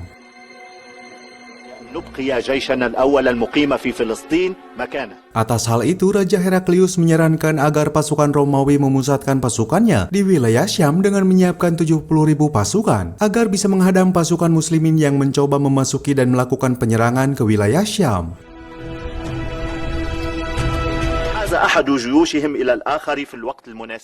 Di sisi lain, Abu Bakar telah menunjuk seseorang bernama Abu Ubaidah bin Al-Zarrah untuk memimpin pasukan muslimin melawan bangsa Romawi, yang nantinya pasukan mereka akan bergabung dengan pasukan dari Khalid bin Walid. Maka singkat cerita, pada tahun 636 Masehi, pecahlah perang antara pasukan muslimin dengan pasukan Romawi untuk pertama kalinya yang terjadi di wilayah Yarmuk, hingga perang itu dikenal dengan Perang Yarmuk.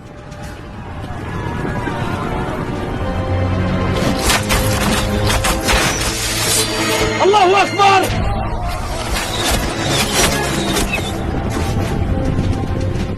Dalam pertempuran itu, Khalid bin Walid menunjukkan sosoknya sebagai Saifullah Al-Maslul atau pedang Allah yang terhunus, hingga membuat sebagian pasukan Romawi dapat dilumpuhkannya dengan mudah.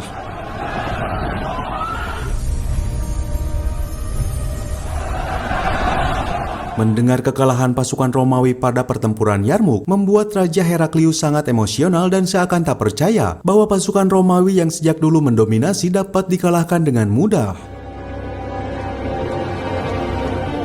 جيشنا الأول هناك ساكن لا يتحرك. Walaupun setelah diraihnya kemenangan itu, tiba-tiba kesehatan Khalifah Abu Bakar kian memburuk. Pada saat itu, Abu Bakar merekomendasikan Umar bin Khattab sebagai calon penggantinya, meskipun awalnya dia menolak untuk menjadi khalifah. أقلني يا أبا بكر. عمر أنت أخبرنا به. وإني وليت عمر بن الخطاب.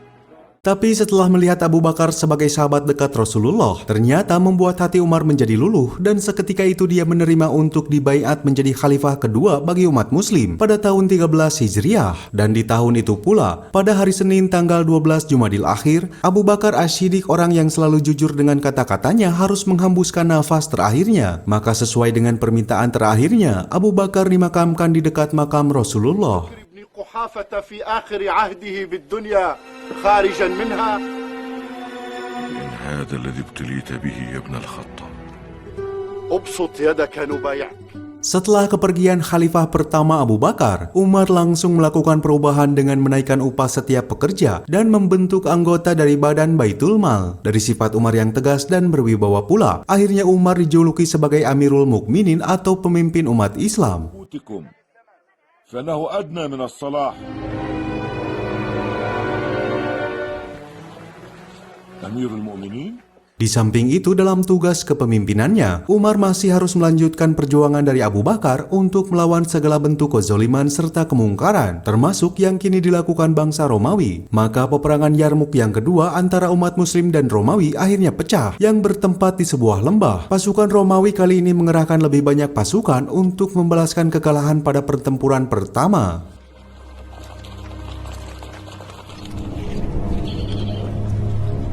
ليس لهم مخرج من ناحية الميسرة حين يبتعد الوادي.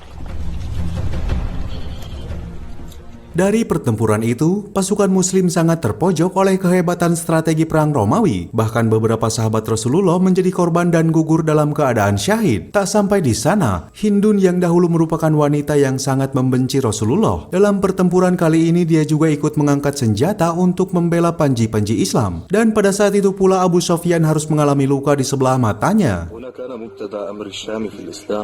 أين عز الإسلام والأمهات والزوجات؟ الله أكبر الله أكبر كلتاهما وقد أعزنا الله بنصره. Melihat pasukan muslimin yang semakin terpojok oleh pasukan Romawi, Khalid bin Walid langsung mengerahkan pasukan berkudanya untuk menyerang pasukan Romawi dari titik buta, hingga perlahan pasukan Romawi mampu ditumbangkannya satu persatu. فإن الصبر منجاة من الكفر.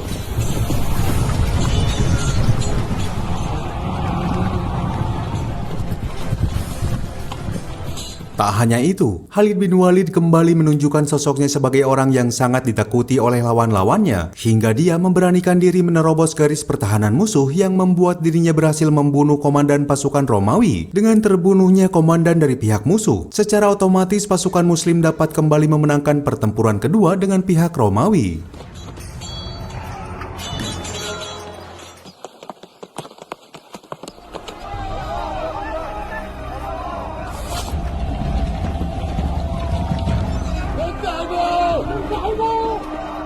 Setelah peperangan di Yarmuk telah usai, pasukan Khalid bin Walid harus menerima kabar pahit setelah mengetahui Abu Bakar telah wafat dan baru saja mengetahui bahwa posisinya kini telah digantikan oleh Umar bin Khattab. Walaupun Khalid yang memang secara personal tak menyukai Umar, tapi kali ini beliau harus tetap menuruti perintah seorang khalifah, meskipun pangkatnya kini harus diturunkan dan digantikan oleh seseorang yang bernama Abu Ubaidah.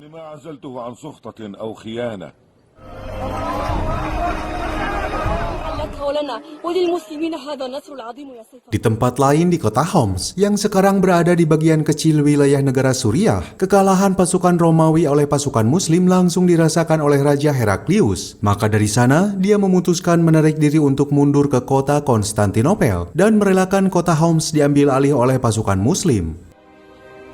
وداعا يا سوريا Setelah pasukan Abu Ubaidah serta Khalid mampu menumbangkan pasukan Romawi di Yarmuk, kali ini pasukan Ubaidah bertolak ke kota Damaskus untuk menguasai istana Raja Heraklius. Ubaidah mengerahkan para komandannya untuk menyebar ke tiap-tiap sudut gerbang guna mengepung benteng tersebut. Pada saat itu pasukan Muslim kini telah mempunyai persenjataan berat modern seperti orang-orang Romawi. Setelah para warga lokal di sana memihak kepada pasukan Muslim untuk ikut berjuang mengalahkan orang-orang Romawi. وخالد على واحد ولنا فوق ذلك علم بآلات الحصار. Terlepas dari kemenangan dengan pihak Romawi, ternyata membuat orang-orang Persia di kota Al-Madain, Iran menjadi cemas, termasuk ratu dari kerajaan Sasaniyah yang bernama Ratu Boran atau Purandot. Dia merupakan anak Raja Khosrow kedua yang ayahnya digulingkan dan dieksekusi oleh saudara laki-laki dari suaminya yaitu Kafad kedua. Maka dari sana Ratu Boran diangkat menjadi Ratu Persia untuk menstabilkan kerajaan dari kepunahan. Dan dari sana pula Ratu Boran menunjuk seseorang bernama Rostan Farokzad untuk menjadi Perdana Menteri sekaligus komandan tertinggi untuk memerangi umat Muslim. فالقائد رستم وزيري وقائد الجيوش أريد أن ينسب إليه ذهاب فارس إلى الأبد. Atas tugasnya itu, Rostam memerintahkan agar menghadang pasukan muslimin di wilayah Al-Namarik yang dipimpin oleh Abu Ubaid bin Mas'ud Ats-Tsaqafi, hingga wilayah tersebut menjadi medan pertempuran yang sangat mengerikan. Walaupun dengan mudahnya pasukan muslimin dapat menumbangkan pasukan Persia dari berbagai pertempuran yang terjadi di wilayah itu.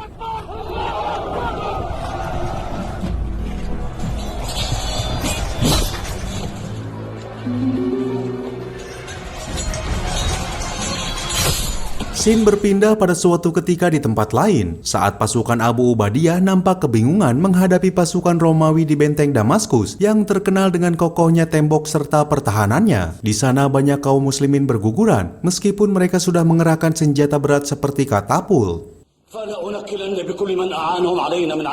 Namun buah kesabaran pihak kaum muslimin yang mengepung benteng tersebut selama berbulan-bulan lamanya akhirnya menuai keberhasilan. Setelah mereka tak sadar bahwa ternyata pasukan Khalid bin Walid telah berhasil menyusup di gerbang benteng timur, yang seketika itu membuat petinggi Romawi di benteng itu harus takluk dan menyerahkan kota Damaskus ke tangan pihak pasukan Islam. Atas keberhasilannya itu, kaum muslimin menjadi bahagia setelah apa yang dijanjikan oleh Rasulullah terbukti benar adanya.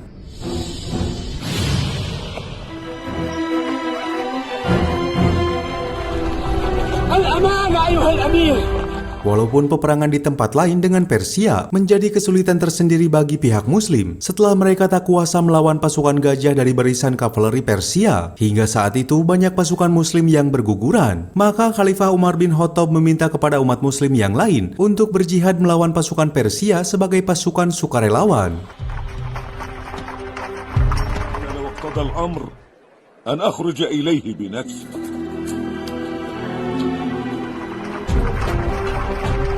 Karena sebelumnya Ratu Boran atau Purandot sebagai penguasa Persia telah membuat perjanjian bahwa dirinya akan menjabat sebagai ratu selama periode tertentu setelah kerajaan Sasaniyah telah stabil. Maka di tahun ini dia harus merelakan jabatannya sebagai ratu kepada salah satu keturunan Khosrow Parvez, yaitu Yazdgered ketiga, yang mana dia juga merupakan sepupunya sendiri. وما كان لي غاية إلا مصير فارس. Sementara saat ini di kota Madinah, Umar bin Khattab terus menunjukkan sifat-sifat yang tak biasa dilakukan oleh khalifah sebelumnya. Dia merupakan khalifah yang turun langsung melihat rakyatnya yang tidak mampu, serta bersedia mendengarkan keluhan dari masyarakatnya. Pasalnya, apa yang dia lakukan itu semata-mata karena rasa takutnya bahwa kepemimpinannya akan dipertanggungjawabkan di hadapan Allah Subhanahu wa Ta'ala. أبسط شكواك أيها الضحاك وأعني عليهما فإن كل واحد منهما واذكروا قول رسول الله. Kembali ke kerajaan Sasaniyah atau Persia, naiknya Yazdegerd ketiga sebagai raja dihadapkan pada situasi yang sangat buruk, dikarenakan dia harus mampu menghadang pasukan kaum muslimin yang terus berusaha menaklukkan wilayahnya. Maka untuk itu, Umar menunjuk komandannya yang dijuluki singa yang tertidur, yaitu Sa'ad bin Abi Waqqas. أن ينفروا جميعا إذا نفروا ولا فارسا إلا اجتلبوه. سعد بن أبي وقاص Singkat cerita, pasukan Sa'ad bin Abi Waqqas telah mendirikan kamp-kamp militernya di wilayah Qadisiyah untuk berhadapan dengan pasukan Persia yang dipimpin langsung oleh Panglima Perang Rostam Farrokhzad. Namun keadaan Sa'ad kala itu tengah terbaring lemah dikarenakan dia terkena penyakit misterius yang belum diketahui. Tapi meskipun begitu, dengan semangat jihad yang dimilikinya, Sa'ad masih mampu mengomandoi pasukannya dari jarak yang sangat jauh. لا يهمني السبب ولكن ائتني بعلاج.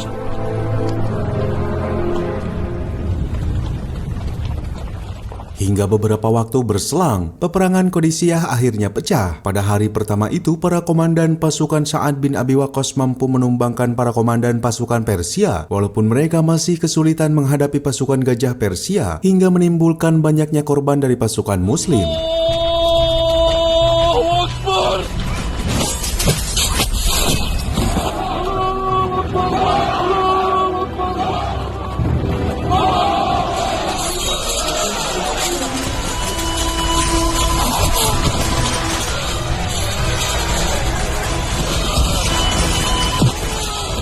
Tapi situasi terpojoknya pasukan Sa'ad bin Abi Waqqas seketika berubah setelah pasukan berkuda kaum muslimin yang dikomandoi oleh Qa'qa' ibnu Amir At-Tamimi membawa pasukan yang begitu besar. Dengan strategi At-Tamimi, pasukan itu dipecah kembali menjadi unit-unit kecil yang membawa masing-masing 100 pasukan. Apa yang dilakukannya itu semata-mata untuk membuat pasukan Persia menjadi ciut yang seakan-akan melihat pasukan kaum muslimin tak ada habis-habisnya.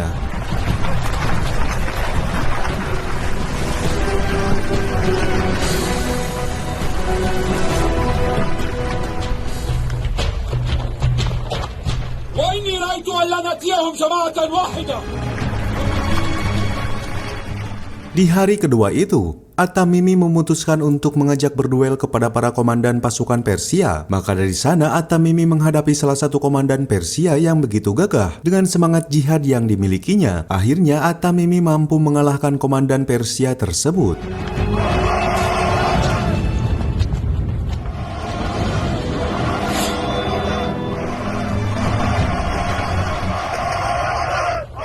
Melihat komandannya yang telah gugur oleh pihak Muslim, kali ini Rostam Farrokhzad mengerahkan 2 komandan terbaiknya. Namun lagi-lagi apa yang dilakukan mereka menuai kegagalan. Hingga dari sana pertempuran dengan skala besar pun terjadi pada hari kedua antara pihak Muslim dengan pasukan Persia yang masih berusaha untuk bertahan.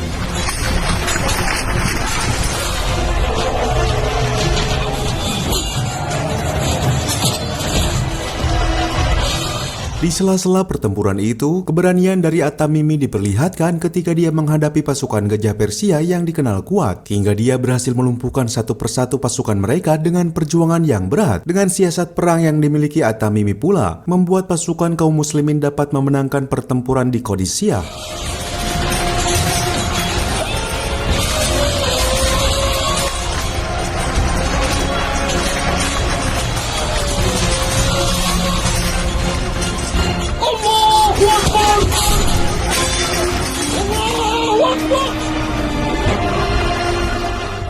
Atas hal itu, apa yang pernah dijanjikan Rasulullah kepada kaum muslimin tentang agama Islam yang akan menguasai 2 kerajaan besar akhirnya tercapai setelah kerajaan Bizantium jatuh ke tangan pihak muslim, dan kali ini kerajaan Persia akhirnya bisa ditaklukkan.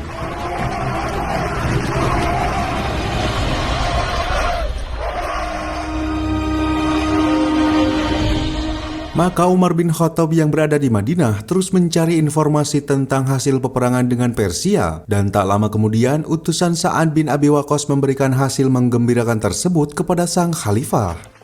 نشأتك الله حدثني لا يواسيني إلا خبر النصر إن شاء الله إلا الهرمزان فقد نجا. Keberhasilan pasukan Sa'ad bin Abi Waqqas dan Qa'qa' ibnu Amir At-Tamimi menguasai kerajaan Persia membuat pasukan muslim mendapatkan hasil jarahan perang. Kemudian harta tersebut mereka bawa ke kota Madinah. Seketika itu Umar teringat kepada Suraqah bin Malik yang saat dahulu pada masa jahiliyah pernah dijanjikan oleh Rasulullah bahwa suatu hari nanti dia akan mengenakan pakaian Raja Qasra ketika beliau menjadi buruan orang-orang Quraisy. Maka kali ini apa yang pernah dijanjikan oleh Rasulullah akhirnya terjadi. أمرني أن أخبرك وقد رآك مقبلا. هذا وعد رسول الله وصدق رسول الله إن قوما أدوا هذا لذو أمان. Setelah peperangan demi peperangan yang selama ini dijalani umat muslim, Umar bin Khattab dihadapkan pada situasi yang buruk setelah dia mendengar keluhan dari para wanita yang ditinggalkan oleh suaminya karena telah gugur di medan perang. Maka Umar meminta kepada setiap komandan perangnya untuk memulangkan pasukan yang telah beristri agar tak bertugas lebih dari 4 bulan. Hal itu dikarenakan Umar sangat takut apabila wanita muslim melakukan zina bila terlalu lama ditinggalkan oleh suami-suaminya. فنأمر ألا يغيب الجند فوق ذلك. Waktu ke waktu terus berlalu. Kali ini pasukan Amir bin As telah sampai di kota Yerusalem sebagai kota suci umat beragama. Di sana Amir telah mengepung benteng Yerusalem selama 4 bulan lamanya untuk mengincar panglima pasukan Romawi. Walaupun mereka akhirnya lebih dulu melarikan diri sampai ke Mesir. Namun orang-orang di Yerusalem yang menginginkan perdamaian meminta kepada Amir bin As supaya memberitahukan pimpinan tertingginya untuk menjadi wali dalam perjanjian perdamaian ini. Maka untuk itu mau tak mau Khalifah Umar bin Khattab berangkat ke kota Yerusalem untuk menerima panggilan tersebut.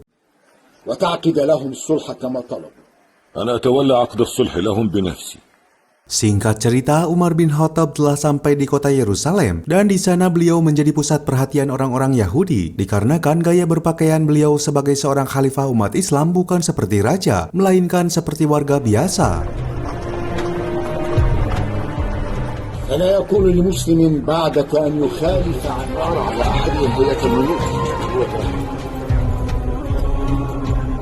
Seketika itu, Umar diajak oleh Raja Yerusalem untuk berkeliling ke setiap sudut-sudut kota, hingga tak terasa sudah menunjukkan waktu beribadah bagi umat muslim. Maka Raja di sana menawarkan gereja sebagai tempat ibadah sementara waktu, akan tetapi Umar menolaknya. Pasalnya apabila dia melakukan hal itu, maka dikhawatirkan umat muslim nanti akan melakukan hal yang serupa.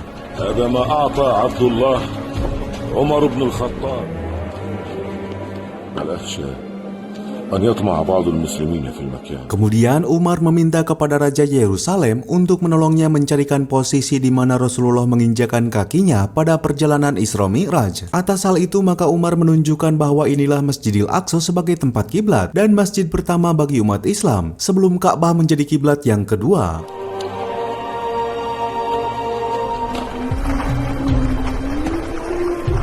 بمسرى رسول الله أن يكون هكذا. Melihat Masjidil Aqsa tak terawat, maka Umar meminta agar masjid ini direnovasi kembali. Dan di sana pula Umar melaksanakan sholat di reruntuhan Masjidil Aqsa, serta mengumandangkan azan untuk pertama kalinya, sehingga apa yang dilakukan pihak muslimin menjadi pusat perhatian orang-orang Yerusalem.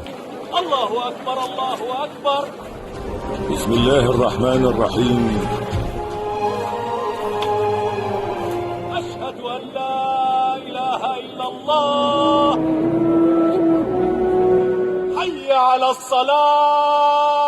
Setelah Umar selesai melaksanakan sholat dan bertolak untuk meninggalkan Yerusalem, Umar menjanjikan akan melindungi kota Yerusalem dan setiap warganya. Tak sampai di situ, untuk urusan tempat beribadah, Umar tak akan sedikit pun mengusik-ngusik tempat mereka, apalagi memaksa untuk memeluk agama Islam. Atas kebaikan, sifat adil serta kesederhanaan Umar pula lah menjadikan beliau sebagai sosok yang sangat dicintai oleh penduduk Yerusalem. Assalamualaikum warahmatullahi wabarakatuh.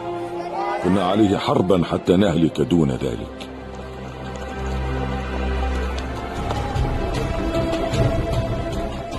Setelah kunjungannya ke kota Yerusalem, Umar menyempatkan diri untuk berkunjung ke kota Damaskus yang kala itu Abu Ubaidiyah menjadi pemimpin wilayah di sana. Beliau tak sengaja meneteskan air matanya saat teringat akan dahulu pada masa jahiliyah, kota Damaskus menjadi tempat dia pertama kali berdagang dan sekarang kota itu telah dikuasai umat muslim. Terlebih saat ini Umar telah menjadi Amirul Mukminin yang sangat dicintai oleh umat Islam.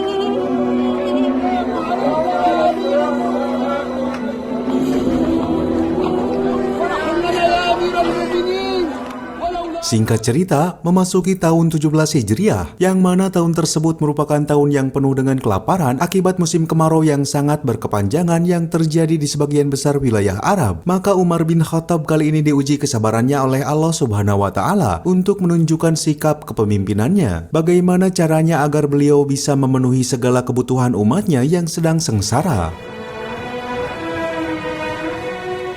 La hawla wa la quwwata illa billah.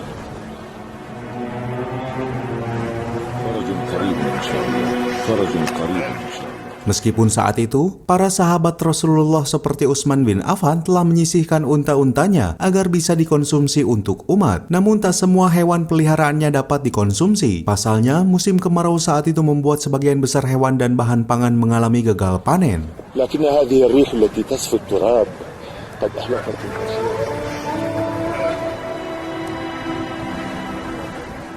Atas situasi itu, Umar merenung dan meminta agar sebisa mungkin dirinya menghindari mengkonsumsi makanan mewah seperti daging atau makanan yang bergizi. Hal itu dilakukannya karena dia sangat berempati serta malu kepada umatnya yang dilanda musibah. Maka dia hanya mengkonsumsi sebatas roti agar dirinya sama-sama bisa merasakan penderitaan dengan umatnya.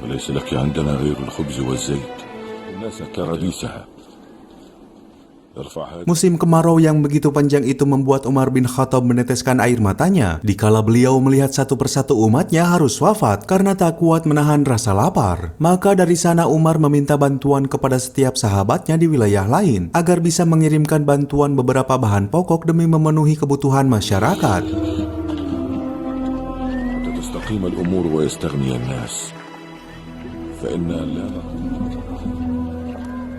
واكتب لعمالنا على جزيرة العرب وتعيش أنت منعما ومن قبل. Atas hal itu, para sahabatnya satu persatu memenuhi panggilan Khalifah Umar untuk memberikan bantuan berupa makanan dan lain-lain, termasuk Abu Ubaidah pemimpin Damaskus, serta Muawiyah dan Amir bin Ash. Hingga atas bantuan yang diberikan itu membuat hati Umar menjadi sedikit lega. Assalamualaikum warahmatullahi wabarakatuh.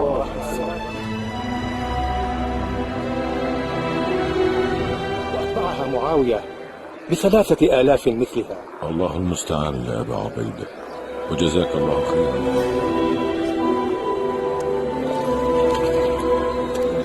المدينة بعضها. Tak sampai di situ, Umar juga meminta kepada seluruh umatnya agar melaksanakan sholat untuk meminta diturunkan hujan kepada Allah Subhanahu wa Ta'ala, dan atas keriduan serta keikhlasan yang dimiliki kaum muslimin. Maka tak berselang lama, akhirnya Allah Subhanahu wa Ta'ala mengabulkan doa mereka dengan adanya hujan yang begitu lebat. Melihat hal itu, seluruh penduduk Arab menjadi bahagia karena mereka akhirnya terlepas dari musim kemarau yang sangat berkepanjangan.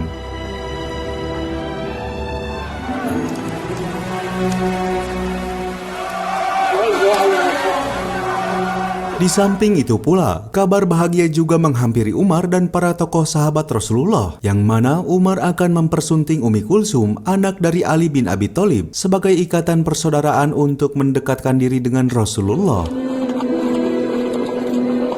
Wa inni la arju an ajma'a ilayhi as-sahr. Wa kana li bihi as-sabab bis-suhbah. Akan tetapi sebaliknya, kebahagiaan itu tak dirasakan oleh Khalid bin Walid. Pasalnya jabatannya kini telah kembali dilengserkan oleh Umar sebagai gubernur Kinasarin. Hal itu membuat sebagian para sahabat menjadi resah karena ini merupakan tindakan kedua kalinya Umar melengserkan Khalid bin Walid pasca dia diturunkan sebagai panglima untuk digantikan oleh Abu Ubaidah. Ma'azluka li Khalid bin Walid marratan ukhra.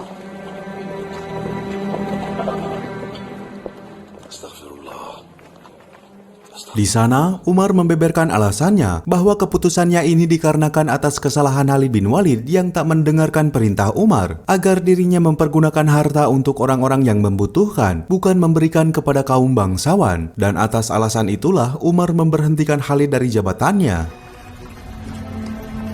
Walakinni amdi fihi ala sunnati ma'a ummali wa ulati la ufarriqu bainahum an yahbisa hadzal mal ala dha'afatin nas. Di samping ketegasan Umar, di sisi lain di dalam dirinya terlihat kesederhanaan Umar sebagai khalifah. Bahkan seorang utusan Romawi dari kota Konstantinopel terperangah oleh kesederhanaan Umar. Pasalnya apa yang dipikirkannya tentang seorang khalifah adalah raja yang angkuh dengan singgasana. Maka setelah mengenal Umar, ternyata dia hanyalah seorang manusia biasa yang tak mempunyai singgasana megah seperti raja-raja yang lain. Jara al-muluku wastabattu, fala yazalu halani ma ara an kulli qawl. Beberapa bulan berselang, Khalifah Umar menepati suatu janji atas sebuah kunjungan kerja dengan para gubernurnya di wilayah lain. Namun terlebih dulu mereka menghadang sang Khalifah di persimpangan jalan untuk memberitahukan bahwa di wilayah Damaskus kini telah terserang wabah penyakit mematikan, yaitu wabah Ta'un. Maka Abu Ubaidah meminta agar Khalifah Umar membatalkan niatnya dan bertolak kembali ke Madinah.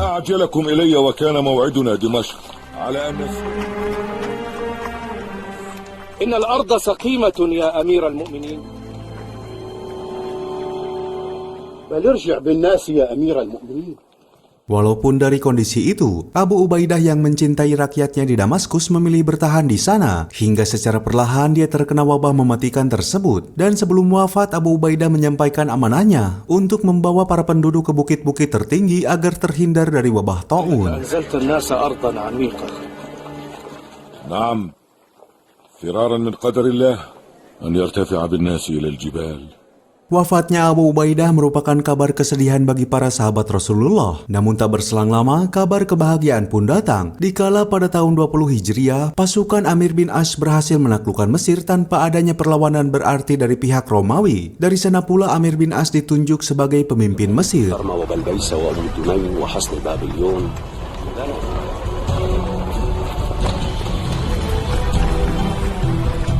Di saat yang sama, kondisi kesehatan Khalid bin Walid kian memburuk setelah dia menderita beberapa penyakit yang bersarang di tubuhnya. Sebelum Khalid wafat, dia telah memaafkan kesalahan Umar bin Khattab dan melupakan kejadian yang menimpa pada mereka. Hingga pada tahun 21 Hijriah, seorang mantan panglima tersohor kaum muslimin yang amat ditakuti oleh musuh-musuhnya, serta dijuluki pedang Allah yang terhunus, akhirnya menghembuskan nafas terakhirnya di kota Homs.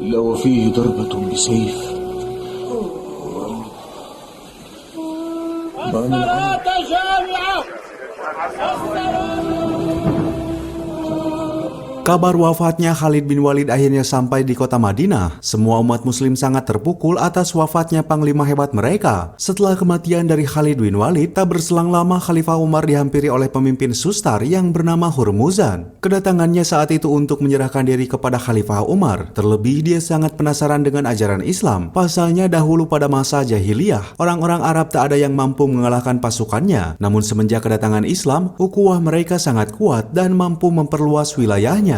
وتقيم معنا في المدينة ونجري لك نفقة. حدثتني نفسي بالإسلام قبل هذا وأكلمه وأنزله على حكمك. Maka dari sana, Hurmuzan berserah diri untuk menjadi bagian umat dari ajaran Rasulullah, yaitu ajaran Islam. Setelah semua penduduk sustar memeluk ajaran Islam dan wilayahnya masuk ke dalam wilayah kekuasaan umat muslim, maka seorang mantan komandan pasukan sustar yang bernama Abu Lu'lu'ah dengan terpaksa memeluk agama Islam.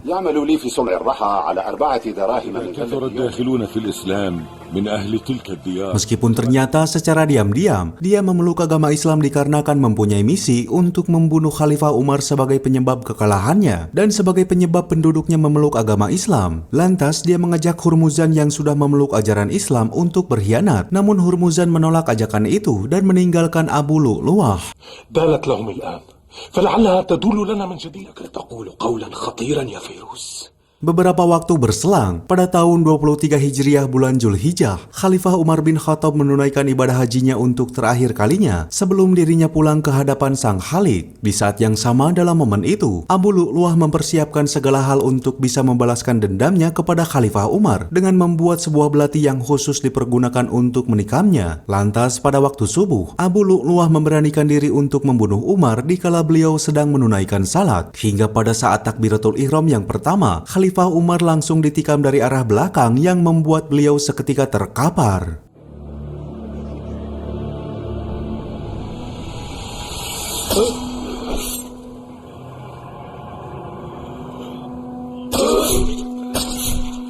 Luka tikam dari belati tersebut membuat sebagian organ dalam Umar mengalami luka yang cukup parah. Sebelum Umar menghembuskan nafas terakhirnya, beliau meminta kepada anaknya yaitu Abdullah bin Umar supaya menyampaikan pesan kepada Aisyah istri Rasulullah agar dirinya diberikan izin untuk dimakamkan di dekat makam Rasulullah beserta Abu Bakar.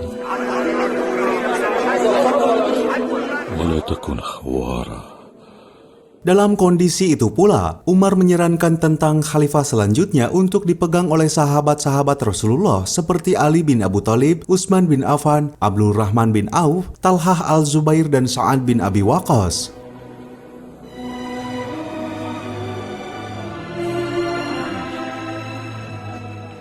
وطلحة والزبير إني لست اليوم للمؤمنين أميرا. Terlebih, Umar meminta kepada calon penerusnya agar pemilihan khalifah secepatnya diumumkan pada hari keempat, supaya tak terjadi gejolak negatif kepada umat Islam. Mereka diminta untuk harus bersikap adil kepada kaum Ansor, Muhajirin, serta umat Muslim yang lainnya. والآن وأوصيه بأهل البادية خيرا. أدلك عليه يا أمير المؤمنين. استخلف أن يعرف لهم سابقتهم. Atas kondisi itu, pada tahun yang sama, Khalifah kedua Umar bin Khattab sebagai benteng umat Islam akhirnya menghembuskan nafas terakhirnya untuk menghadap Sang Pencipta. Dari kuatnya agama Islam yang selama ini dipegang oleh Umar sebagai pelindung, akhirnya tak terbendung. Setelah Utsman bin Affan yang menjadi Khalifah ketiga harus gugur, karena banyaknya orang-orang Islam yang terhasut oleh fitnah dan menjadi pengkhianat, hingga masa kekhalifahan Ali bin Abi Thalib. Hingga dengan ini pula, kisah ini pun akhirnya tamat. Sekian yang bisa kami persembahkan dalam kisah kali ini. Semoga bisa menghibur sobat semuanya. Mohon maaf jika masih banyak kekurangan. Sampai jumpa lagi di kisah berikutnya.